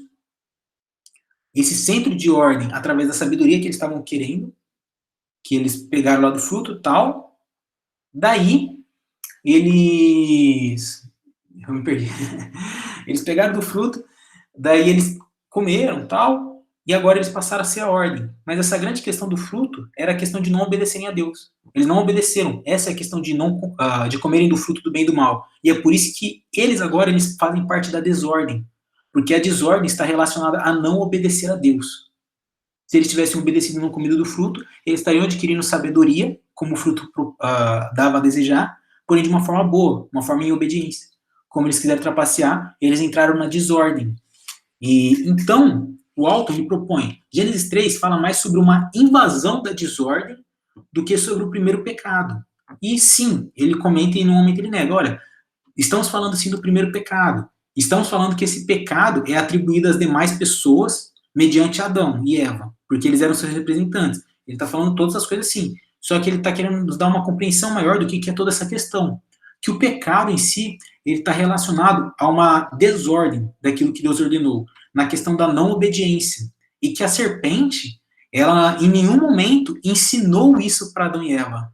Ela sugeriu essas coisas, porque ela era um agente do caos e não um agente da maldade. Então Adão e Eva, querendo ser o centro da ordem do universo, eles escolhem desobedecer a Deus, e desobedecendo a Deus, eles adquirem o conhecimento do mal, e não o conhecimento do bem. Aí, ele traz até uma sacada, que ele puxa para o Novo Testamento para a gente lembrar o para que Adão e Eva, eles estavam ali, e o que nós somos chamados. Em Jesus, nós somos salvos para retornar a um relacionamento com Deus, não apenas para almejar o céu.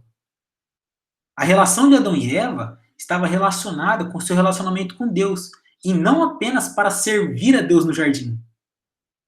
Quando eles pensavam somente em servir a Deus no jardim, pegando do fruto e sendo aqueles que distribuiriam ordem, eles trouxeram desordem. Ele fala, olha, lembra? Jesus ele não salvou para a gente ficar pensando, olha, nossa, as coisas deveriam ser assim. Ele fala, não, vocês foram chamados por Jesus para restaurarem aquilo que foi perdido, que é o quê? É o relacionamento com Deus.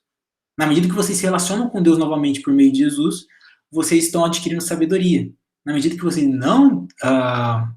sabedoria do bem, na medida que vocês não se relacionam, vocês estão adquirindo sabedoria do mal. Porque isso é desobediência e isso traz a desordem. Então, ele propõe mais essa questão.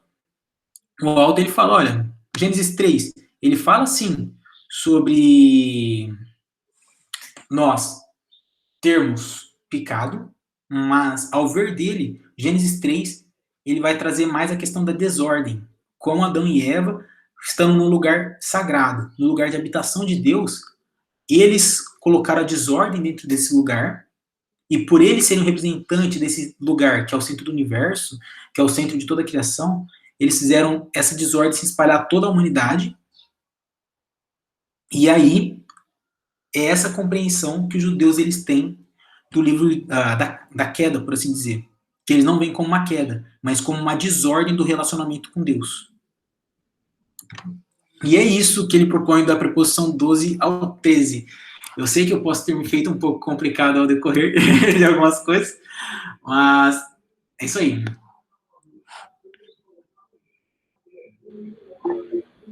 É isso aí. Agora dá aquele respiro. Valeuzão, Arthur, pelo estudo. Acho que não foi fácil preparar, né? Porque era muita informação.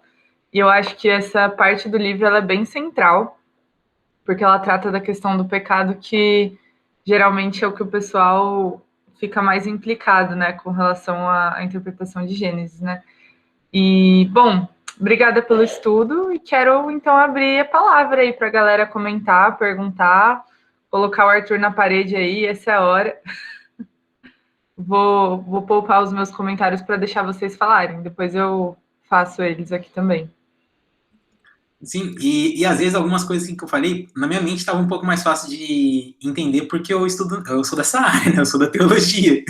Então algumas coisas na minha mente ficou um pouco mais fácil e não me fiz tão claro para vocês. Então pode perguntar, fiquem à vontade. Eu tenho Foi ótimo. Parabéns, viu? Eu tenho um comentário.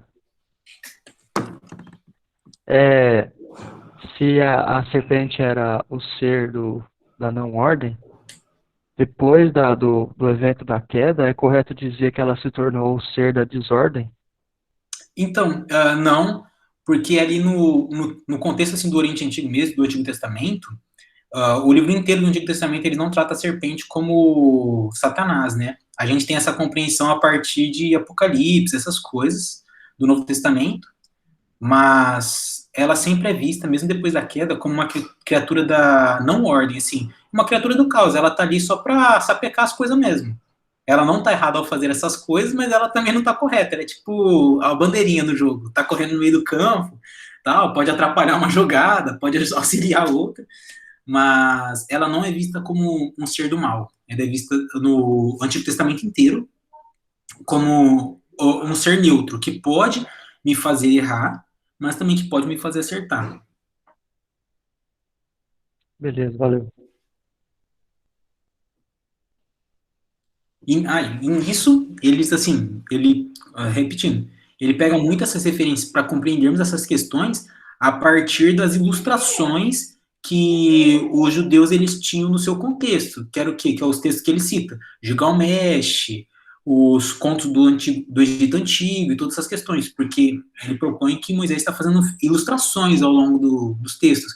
E a gente compreender como esses textos antigos eles tratam essas coisas, esses objetos, a árvore, o jardim, a serpente, é o que traz mais clareza para a gente compreender como que os judeus estavam lendo o texto, tá bom? Pessoal, eu queria só, aí meio caindo de paraquedas, fui convidado aí pelo Arthur para participar da reunião. Eu queria parabenizar o Arthur, né, e agradecer aí também a galera.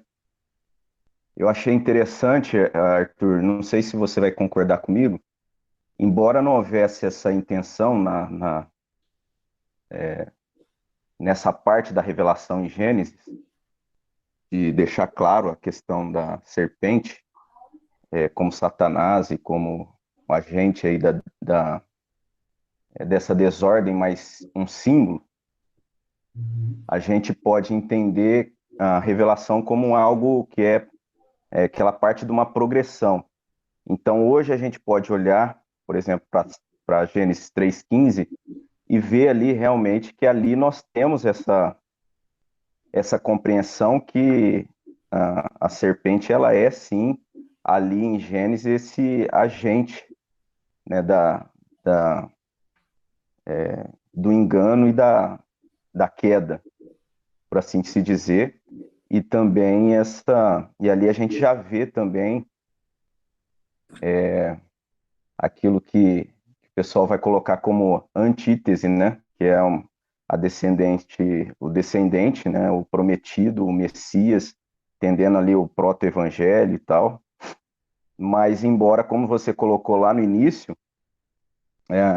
ela faz todo sentido, essa revelação lá para o judeu, né, em Moisés, porque ela vai trabalhar esse símbolo e essa desordem ali com a serpente, né, na forma da escrita da serpente, assim como eles compreendiam diante daquilo que se tem em outras literaturas ali que fazem menção a esse início ao Gênesis. Mas eu achei também muito interessante, eu preciso até aí acompanhar o livro, achei muito bacana mesmo,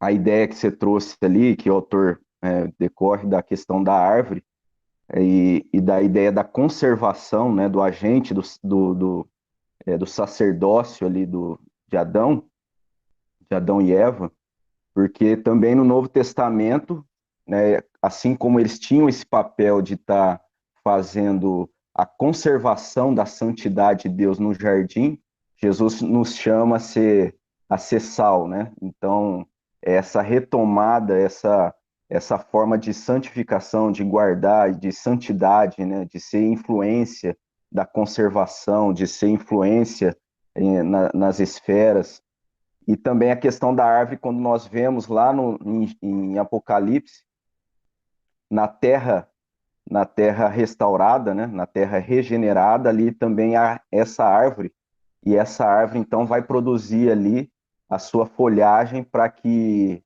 o povo pudesse sendo sarado. Então não é que a árvore em si, mas a árvore que Deus então age através dessa árvore para alimentar, trazendo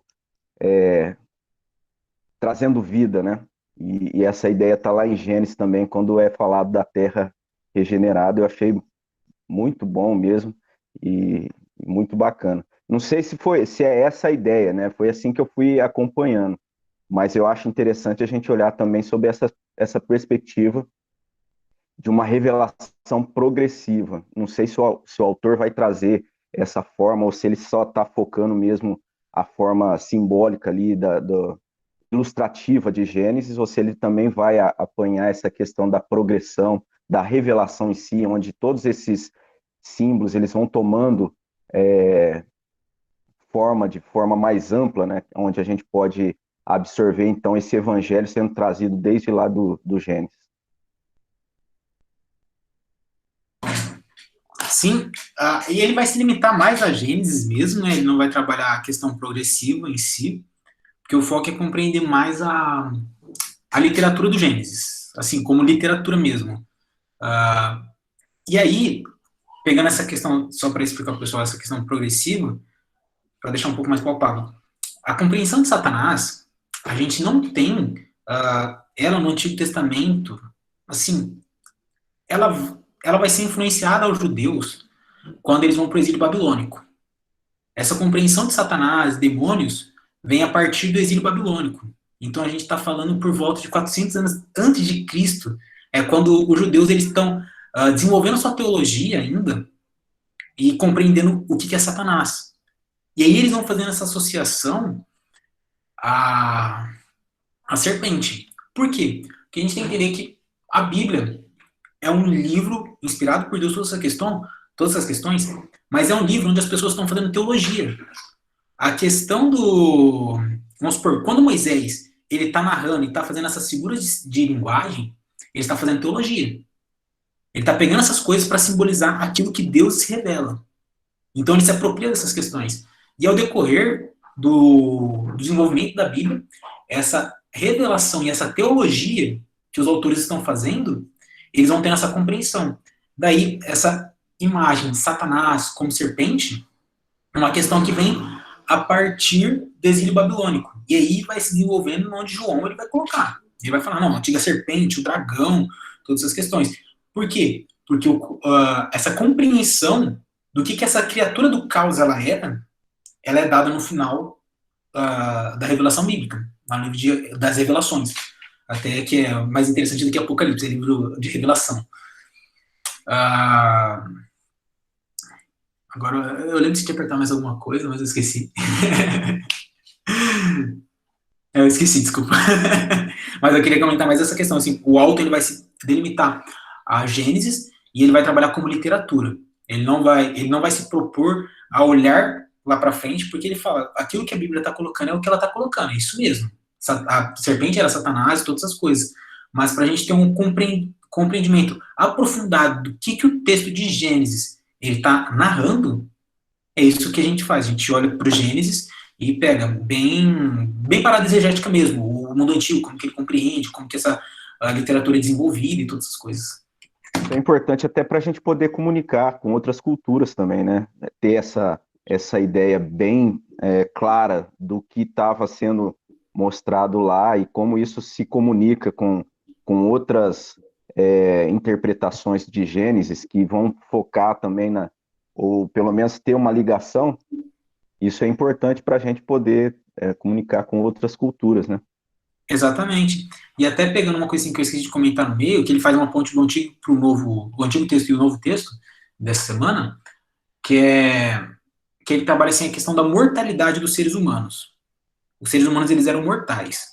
E, em nenhum momento o texto bíblico ele fala que eles eram imortais. A gente presume todas essas coisas, da mesma forma que a gente presume que era um casal e não uma humanidade.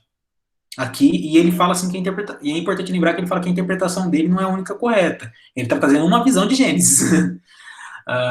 Mas aí ele trabalha que a função sacerdotal de Adão e Eva lá dentro era tanto para prover a vida para o povo, quanto prover essa questão da ordem. Então, quando a gente olha para a figura de Adão e Eva, quando eles trazem a desordem para o mundo, eles não estão trazendo a morte. Que é por isso que os judeus eles não tratam a questão de queda e de pecado em Adão. porque eles não veem ele como agente da morte, assim, na questão do pecado, que a gente fala, o pecado foi o que trouxe a morte, e o Walter fala, sim, trouxe, isso está claro, mas o livro de Gênesis, ele não está tratando essa questão, o capítulo ele está tratando que Adão e Eva, eles trouxeram a desordem para o mundo, consequentemente, algumas coisas que a gente associa ao pecado, mas essa desordem, a morte, já era antes da desordem, por assim dizer. Até porque você tem lá a árvore que é a árvore da vida, né? E aí depois, o que acontece, a consequência foi que o homem não teria acesso mais a essa árvore. E lá em Apocalipse, novamente, você tem ali a árvore ali na terra restaurada, né? Exatamente. Não, que eu queria entrar nessa conversa no ponto anterior ainda. O Robson, o Walton, ele até discute um pouco disso anteriormente, né? Tipo, ele mostra como assim, na tentativa de ler Gênesis como um relato do mundo antigo, né? Ele deixa bem explícito que a ideia dele, não, assim, provavelmente ele entende que a revelação é progressiva, né? Provavelmente tem teologia da aliança bem firme no coração dele, mas o que acontece? Ele está tentando fazer essa aproximação do texto mais próximo possível dos ouvintes originais, né? Da audiência original. Então, várias coisas, a gente até comentou isso, por exemplo, né? Ele vai falar sobre as origens materiais do mundo, vai falar sobre que, assim, que como o texto de Gênesis é um relato funcional, a preocupação do texto de Gênesis 1 a 3 não é falar sobre as origens materiais do mundo, mas sim da origem funcional do mundo, né? Então, isso é uma coisa que ele tenta deixar explícito. Esse é um exemplo talvez, do que a gente poderia considerar de uma doutrina que apareceu progressivamente, né? A doutrina da criação. Então, em Gênesis capítulo 1 a 3, se a gente seguir a interpretação do Walton, dá para a gente entender que o mundo teve uma origem funcional ali. Mas, posteriormente, as leituras de outros judeus, né, do Antigo Testamento inteiro, a leitura do Novo Testamento, interpretação cristológica, né, que Paulo faz da criação como fundamentada em Jesus, tendo origem nele em todas as coisas, e, posteriormente, a tradição cristã, né, elencando isso de maneira bem firme, combatendo o gnosticismo, combatendo outras perspectivas que não tinham não tinham respaldo, né, nas escrituras, e, enfim, eram heresias, de fato. Então, tipo, ele parece concordar fortemente com isso mesmo. Mas então, por exemplo, mesmo a imagem de Apocalipse da árvore da vida, né, é uma leitura posterior, provavelmente elencando com o texto de Gênesis mesmo, né, a gente sabe, a árvore da vida some lá, reaparece aqui, né, dada para todas as nações, né, todas as nações partilham do fruto da árvore da vida. Mas isso não está implícito no texto de Gênesis, né? É só isso que ele quer dizer, né? Só queria complementar. Isso trouxe uma questão no nosso primeiro encontro. Mas então, o Walton está dizendo que isso não é origem material? Ele não está dizendo isso, né? Inclusive, cristãos posteriores interpretam assim. Mas ele está tentando se aproximar do que o autor estava querendo dizer, do que os autores, né, de Gênesis estavam querendo dizer quando escreveram essas coisas, né? Deu para, não sei se ajudou, né?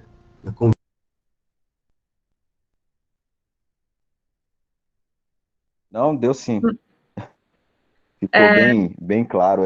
Assim, igual eu falei, né? Como eu tô caindo no meio de paraquedas, então, de repente, assim, essa abordagem, às vezes, não ficou muito ligada com a interpretação da Bíblia como um todo, enfim. Eu achei só importante um pouco retomar, mas como o estudo aí de vocês já está bem pautado, assim, com essa ideia, ficou bem claro e eu acho que é bem importante mesmo, interessante a gente ter essa noção clara daquilo, como foi comunicado lá para aqueles primeiros leitores. Muito importante mesmo. Eu queria só ler uma citação do livro, que acho que diz sobre isso que a gente está falando. Vai ser um pouco grande, mas eu acho que é importante, faz bastante sentido. Está na página 137. é o parágrafo central, assim, da página e me chamou bastante atenção.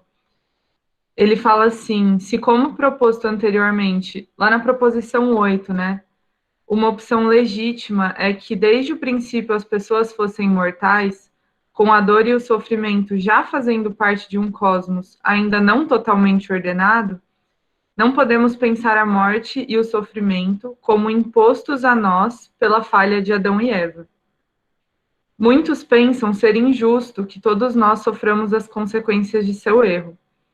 Em lugar disso, podemos ter uma atitude mais caridosa em relação a Adão e Eva, quando percebemos que não foram eles que iniciaram essa situação. É que eles falharam em alcançar uma solução que estava a seu alcance para aquela situação. Suas escolhas resultaram em sua falha, em adquirir alívio a nosso favor. Sua falha significou que estamos condenados à morte e a um mundo desordenado, cheio de pecado. Foi um pouco isso que o Robson falou, que eles falharam em adquirir o alívio para essa situação que eles já viviam como seres humanos, né? E aí ele fala assim, em contraste a isso, Cristo foi capaz de alcançar o resultado desejado, onde Adão e Eva falharam. Estamos todos condenados a morrer, porque quando eles pecaram, nós perdemos acesso à árvore da vida. Estamos, portanto, sujeitos à morte por causa do pecado. Cristo teve êxito e providenciou, na verdade, o remédio para a morte e o pecado. Então, é que para lembrar também... Ah, o Arthur está projetando aí. Só para lembrar também que ele coloca lá na proposição 8 que a gente viu, inclusive a gravação vai estar logo menos no YouTube. Cadê aqui? Vou até ler a proposição 8. Ah, não, é que ela fala outra coisa, mas que ele fala que as pessoas já eram mortais e que a dor e o sofrimento já estavam, né?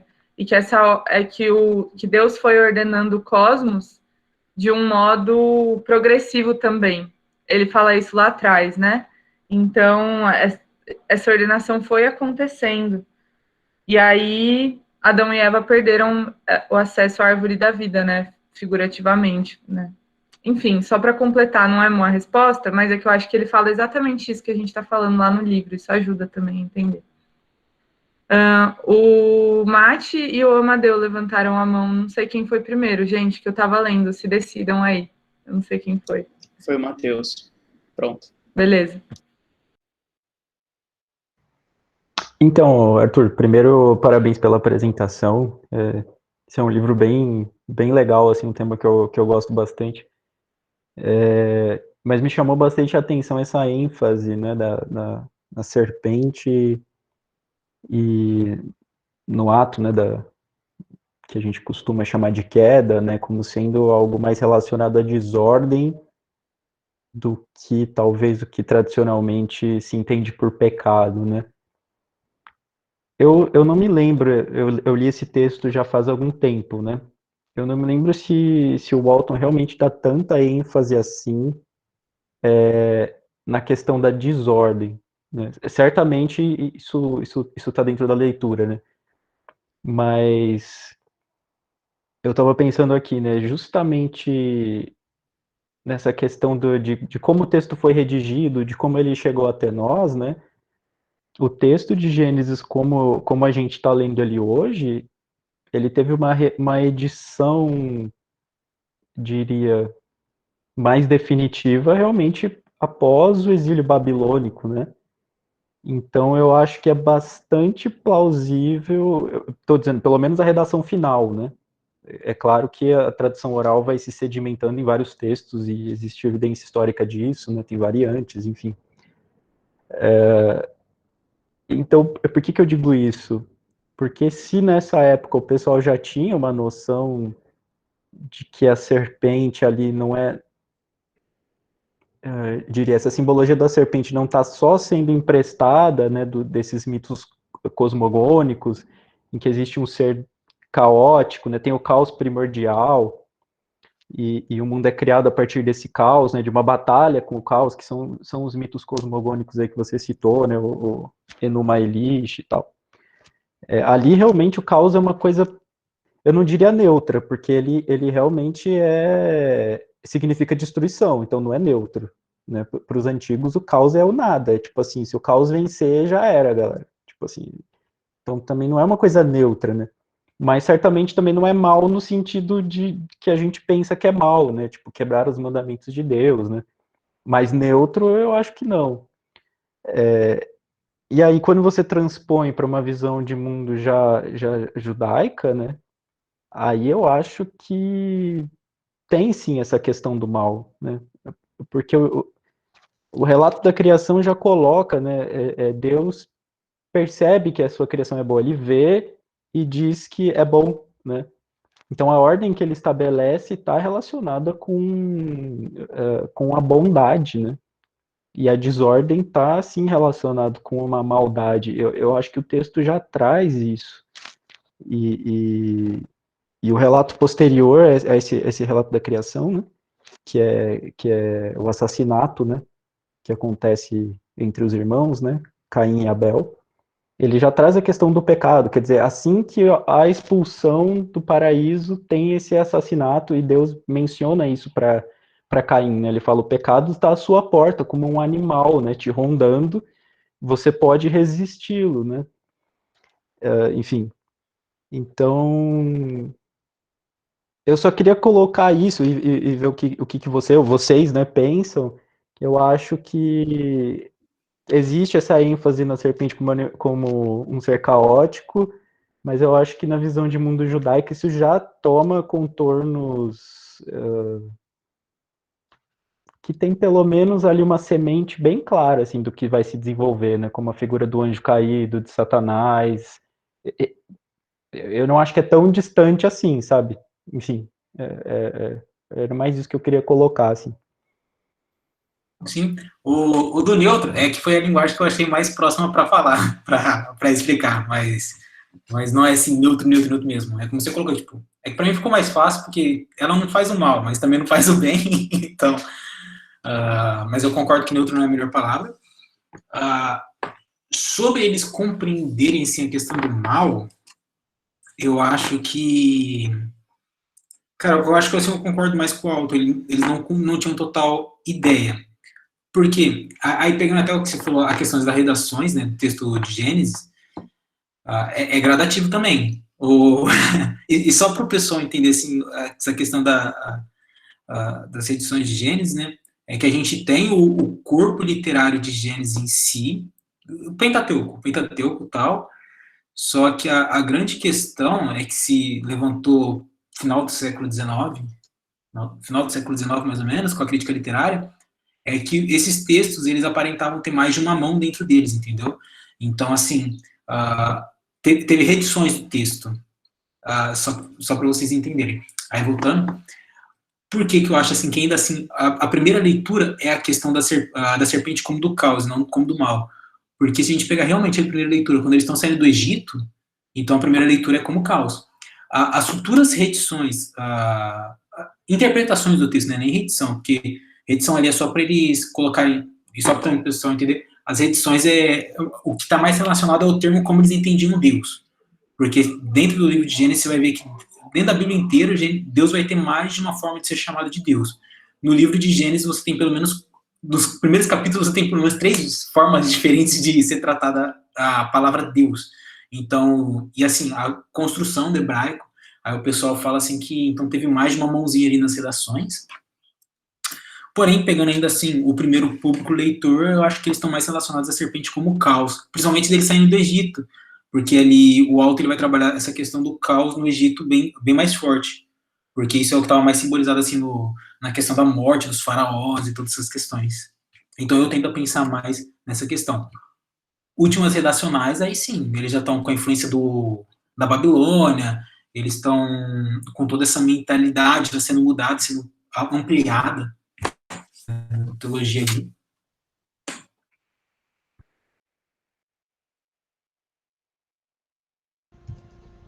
Amadeu, acho que é com você, né? Não sei se...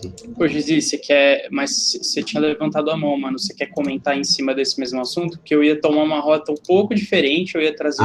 Quero trazer a questão da serpente, Mas num outro ângulo, cara. Não sei se você prefere fechar a discussão aí primeiro, mas se você achar que também vai para outro lado, daí eu vou primeiro.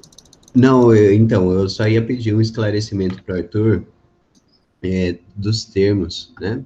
Porque embola muito esse negócio. Não ordem e desordem e pecado virou uma salada mista isso aí. E aí eu queria, se você puder, Arthur, então ordem, desordem, não ordem e pecado. O que o John Walton diria a respeito desses termos? Se você pudesse ser sucinto a respeito disso, porque acho que isso vai ajudar a discernir o que o Mateus quis dizer também e, enfim, acho que vai ajudar a nossa conversa. Não ordem é o oposto daquilo que Deus está fazendo. E a... Não, tá, pera. Não ordem. É confuso mesmo, como eu disse. Não ordem não quer dizer que eu estou contrariando aquilo que Deus está fazendo. Mas quer dizer que, ao mesmo tempo, eu não estou sendo favorável. É um pouco da questão do que o Mateus colocou ali na questão das criaturas caóticas, que não quer dizer que elas estão fazendo o mal, mas não quer dizer que elas estão fazendo o bem. Então, assim, elas não são limitadas a seguir uma ordem. A desordem é relacionada ao pecado. É aqui que o Henrique Walter trabalha a desordem, associando ao pecado. Por quê? Porque a ordem está ligada plenamente em Deus. Deus está trazendo ordem para o seu universo ali no Jardim do Éden. Quando Adão e Eva eles pegam conhecimento, que é desobedecer a Deus, então agora o centro da ordem do mundo é passada para Adão e Eva, só que por eles não serem Deus, eles transmitem a desordem. E qual que era o terceiro? Ordem, desordem, não ordem. Foi só esses? Então, ordem e pecado, né? Oi? Faltou ordem, né? Claro. Uhum. E pecado. Ordem é como Deus quer que as coisas funcionem, né? Tá com uma função apropriada, né? Para usar uma linguagem. Né? Uhum. As coisas funcionam apropriadamente.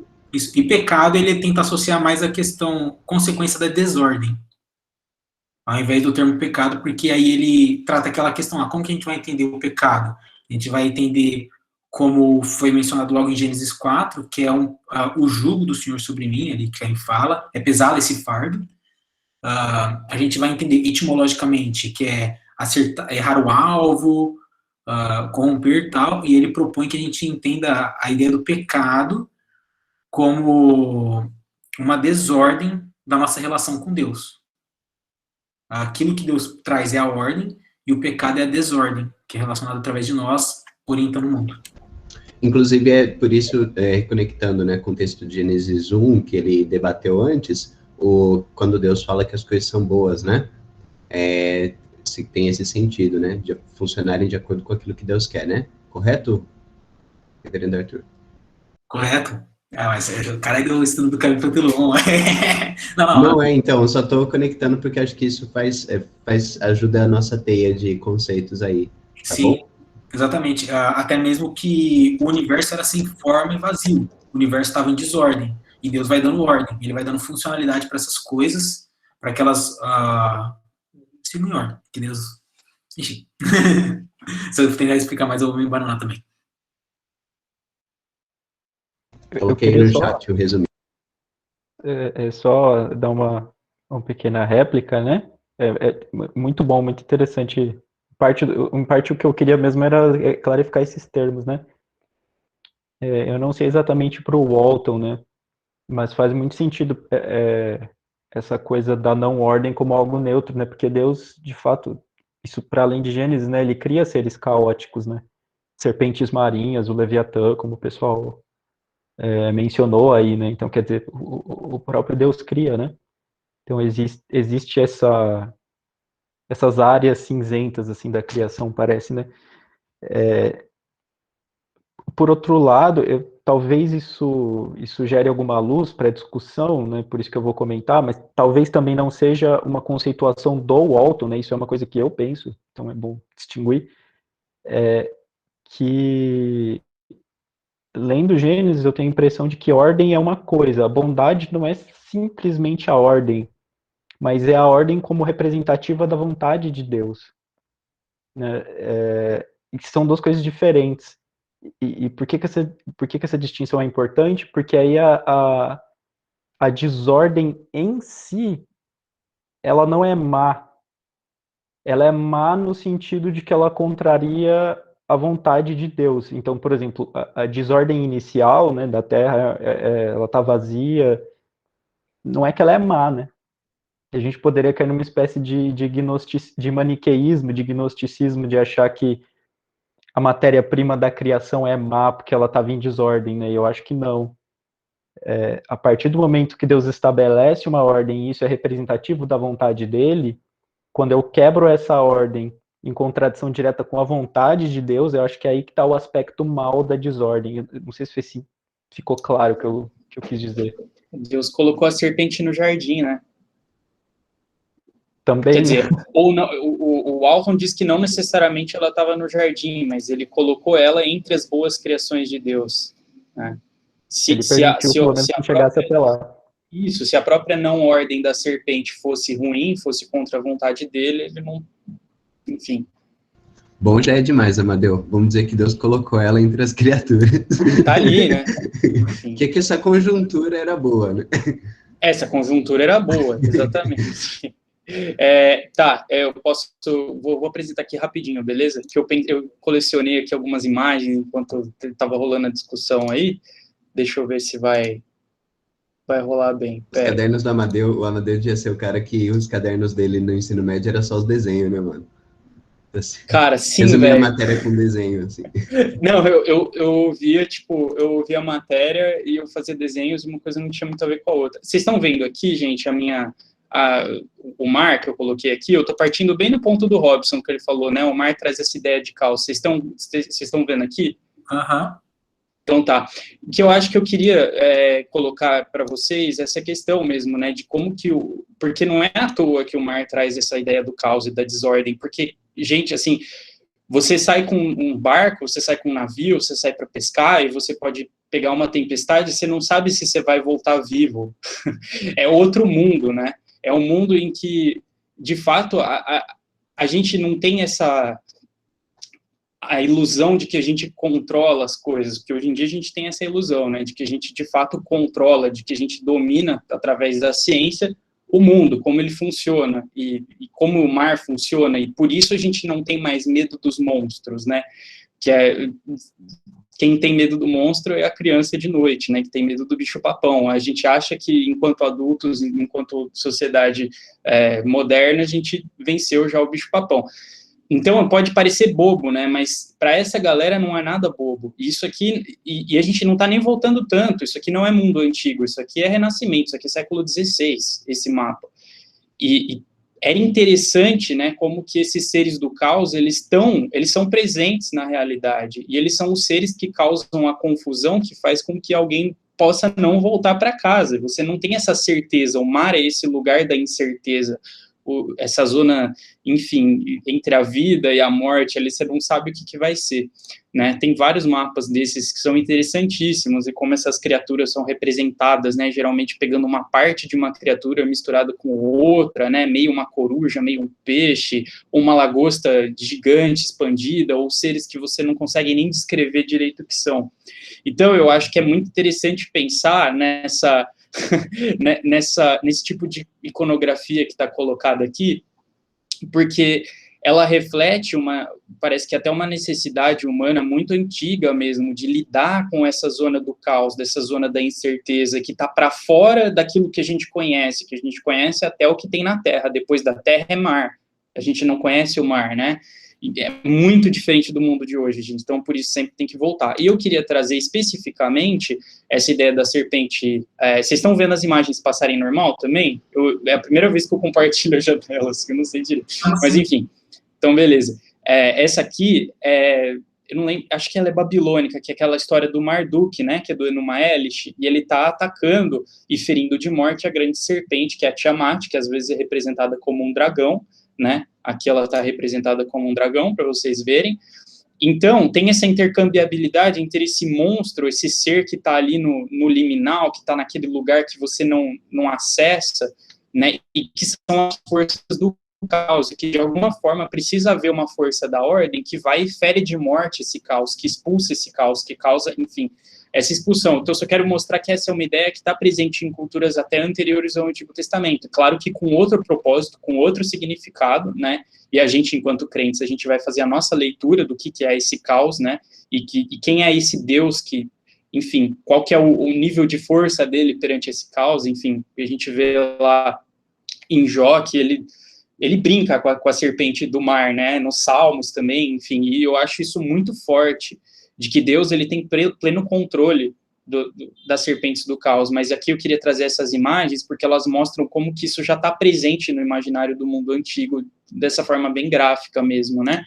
Aqui é no Antigo Egito, né, que o deus Ra, que é o deus do sol, ele assume o papel de um gato, que parece um coelho, mas é um gato, e ele também assassina a serpente, porque a serpente, não sei se vocês lembram lá no Alton, ele fala, eu acho que foi na outra apresentação, existe uma ordem no universo que é o Ma'at, né, que chama Ma'at, e essa ordem, que de alguma forma ela pode se assemelhar em alguns pontos com a nossa ideia de ordem do Antigo Testamento, mas óbvio que é um outro sentido, está apontando para um outro lugar, e que tem vários deuses, e que tem toda aquela outra loucura deles, mas o ponto é, existe esse senso de ordem, e a serpente, ela é um ser da desordem também, ela é esse ser do caos que ameaça a desordem, que precisa ser assassinado, né, que precisa ser expulso, que precisa ser, enfim, precisa lidar com esse ser.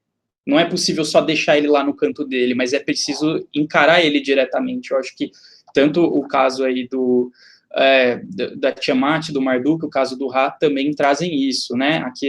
Aqui tem Ra, à esquerda, o deus Sete, ele tá atacando de lança, não sei se vocês percebem, mas o rabinho da serpente, que é a Pepe, eu acho que é o nome dela, ele passa por baixo do barco, assim, então ele é um ser que está embaixo mesmo das águas, é muito interessante essas representações. Enfim, aí aqui já trazendo para a nossa iconografia cristã, que a gente entende que Cristo é o descendente, né, que pisou a cabeça da serpente, e não é à toa que em várias igrejas você vai ver, isso aqui eu acho que é do século, ou é do 9 ou é do 12, gente, já esqueci, mas ele aparece pisando a cabeça da serpente e pisando a cabeça de um leão, mas aí são outras coisas, eu acho que quem é o leão, quem é a serpente, vão ser outros significados um pouco diferentes, teria que nuançar melhor, estudar essa parada melhor. Mas o ponto é, né, porque agora já são dois seres, não é só um. Mas eu acho que essa iconografia, essa ideia iconográfica da morte ou da subjugação do caos, né, que o caos ele é subjugado pela ordem, eu acho que ele é incorporado muito bem com um sentido cristão, né, porque tá escrito isso na Bíblia, enfim, tipo, ele esmagará a serpente diante de vocês, eu não lembro, eu acho que isso é Apocalipse ou é Paulo, eu não lembro, gente, escrevam aí no chat que eu não tô lembrando do texto, mas tem textos no Novo Testamento que associam Cristo diretamente com essa ideia, porque ele vai realmente finalizar, ele realmente vai conseguir concluir essa batalha cósmica contra as forças do caos, que está presente em várias culturas aí, como... Amadeu. Oi. No finzinho do livro do Apocalipse, eu não me lembro se já é o capítulo 19, é bem perto do capítulo 19, que é quando a Nova Jerusalém desce do céu. Uhum. Tá escrito assim, que o mar já não existe mais. Uhum. Interessante. Exatamente, porque o mar é esse lugar da desordem, é esse lugar do caos, que você pode entrar nele e não voltar mais, né? Ele tem esse poder de desordenar tudo, né? Ele não, enfim. E é muito palpável isso, porque é a realidade desses caras do mundo antigo, né? Porque realmente eles estão vivendo essa relação com o mar, que hoje aqui em Campinas, enfim, você não vive, né? Enfim. Aqui tem uma outra de uma igreja que está falando que é Ravenna, mas eu não sei se é de Ravenna, não. Mas é um menino Jesus pisando na serpente, pisando no leão, eu achei muito interessante, né? E também... E é interessante que continua essa tradição e essa imagística, como o Alton fala do tema, né? Isso continua, isso sai, dentro do próprio cristianismo, isso sai de Jesus, né?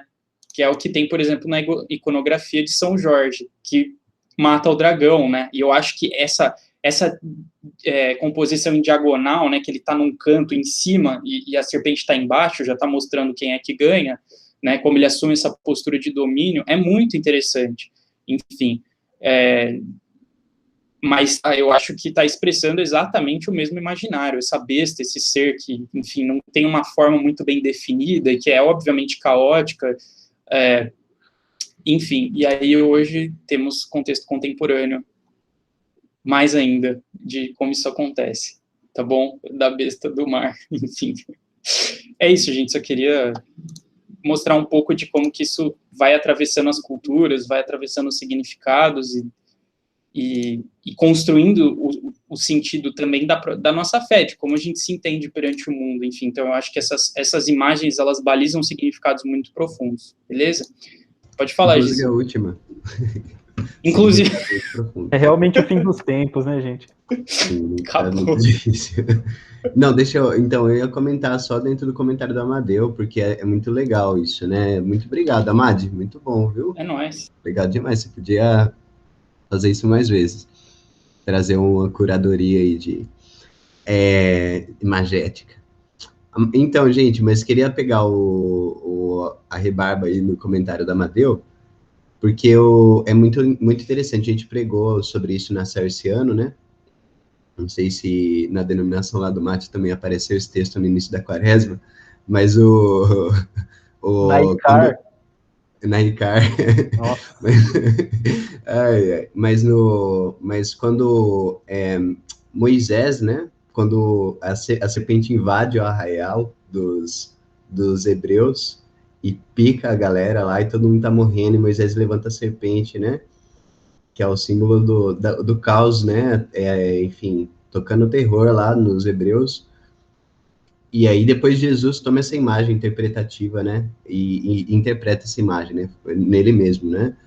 Assim como a serpente foi levantada no deserto, né? O Filho do Homem vai ser levantado para que todo aquele que nele crê não pereça, mas tenha vida eterna, né? Então, até viajando um pouco dentro dessa, a gente, bom, fica tomando a serpente com essa leitura, né, de um animal do caos, né, a gente olha muito bem para essa figura e olhando para a cruz, né, a gente talvez olharia para aquilo que menos faz sentido, né, no nosso mundo, menos faz sentido, menos faria sentido, né, o próprio Deus se entregando a uma morte tão caótica, tão sem sentido, né, parece, né, para que todo aquele que olhar para ele agora possa ser incluído novamente, né, numa relação com Deus. Então isso é muito, muito, assim, traz coisas muito, muito massa. Tô perdendo papo aí no chat. Estou pregando aqui no meu chat. Mas enfim, deixa eu ver aqui. Eu queria comentar também que, essa figura mitológica ainda tá em nós do mar. Você entra no mar, um bicho passa no meio do seu pé. Você acha logo que é o demônio. É um peixinho, mas na sua cabeça é o demônio, já vi. E pegando só essa figura da serpente, e é muito interessante porque quando eu estava no primeiro ano do seminário, meu professor de Antigo Testamento, ele comentou pra gente que a figura ali, quando Isaías ele tem a visão de Deus, no capítulo 6, aqueles seres viventes que ele tá vendo, na verdade, são serpentes. É a mesma palavra no hebraico para serpentes que tá no Egito. E aí, se a gente faz a mesma referência, a mesma questão de Gênesis 3. Então, esse imaginário, tipo, da questão da serpente como um ser de desordem, tá ali também em Isaías. E tá perante a grande questão de Deus. Não, onde vai levar isso? Não sei, só quis comentar porque eu lembrei. Mas eu achei muito interessante essa bola que o Gesiel levantou, porque traz um outro tema assim, simbólico que perpassa as escrituras e você vai encontrar em outras tradições também, né? Que, colocando nos termos do Amad, é que alguma força precisa ir lá e matar o ser do caos, né? Controlar esse caos. Então, de certo modo, o caos que representa a dissolução, a própria morte, ele precisa ser morto, né? Eu acho que isso está muito presente na simbologia da serpente levantada no deserto e da crucificação, né? Porque é justamente esse padrão da morte sendo derrotada com a morte, né? A desordem sendo derrotada com a desordem. É uma coisa que eu acho que já dá para ver no Antigo Testamento também, né? Porque que sentido que faz a pessoa olhar para a serpente, que é o bicho que picou ela, que inoculou o veneno nela, e isso a curar, né? Eu vejo muito esse tema de matar a morte com a morte, que, como o Gisiel falou, é um tema pascal aí muito enfatizado na minha denominação. Eu gostei da expressão matar a morte com a morte. Esse é o tropário pascal da liturgia na Igreja Católica, as igrejas católicas orientais, é exatamente isso. Depois você faz um vídeo explicando o que é o tropário. Ah, é uma musiquinha. Ah. Gente, só por questão de ordem aqui, que já deu meio-dia, e aí eu vou pedir para a Amanda encerrar a gravação e a gente continua o papo.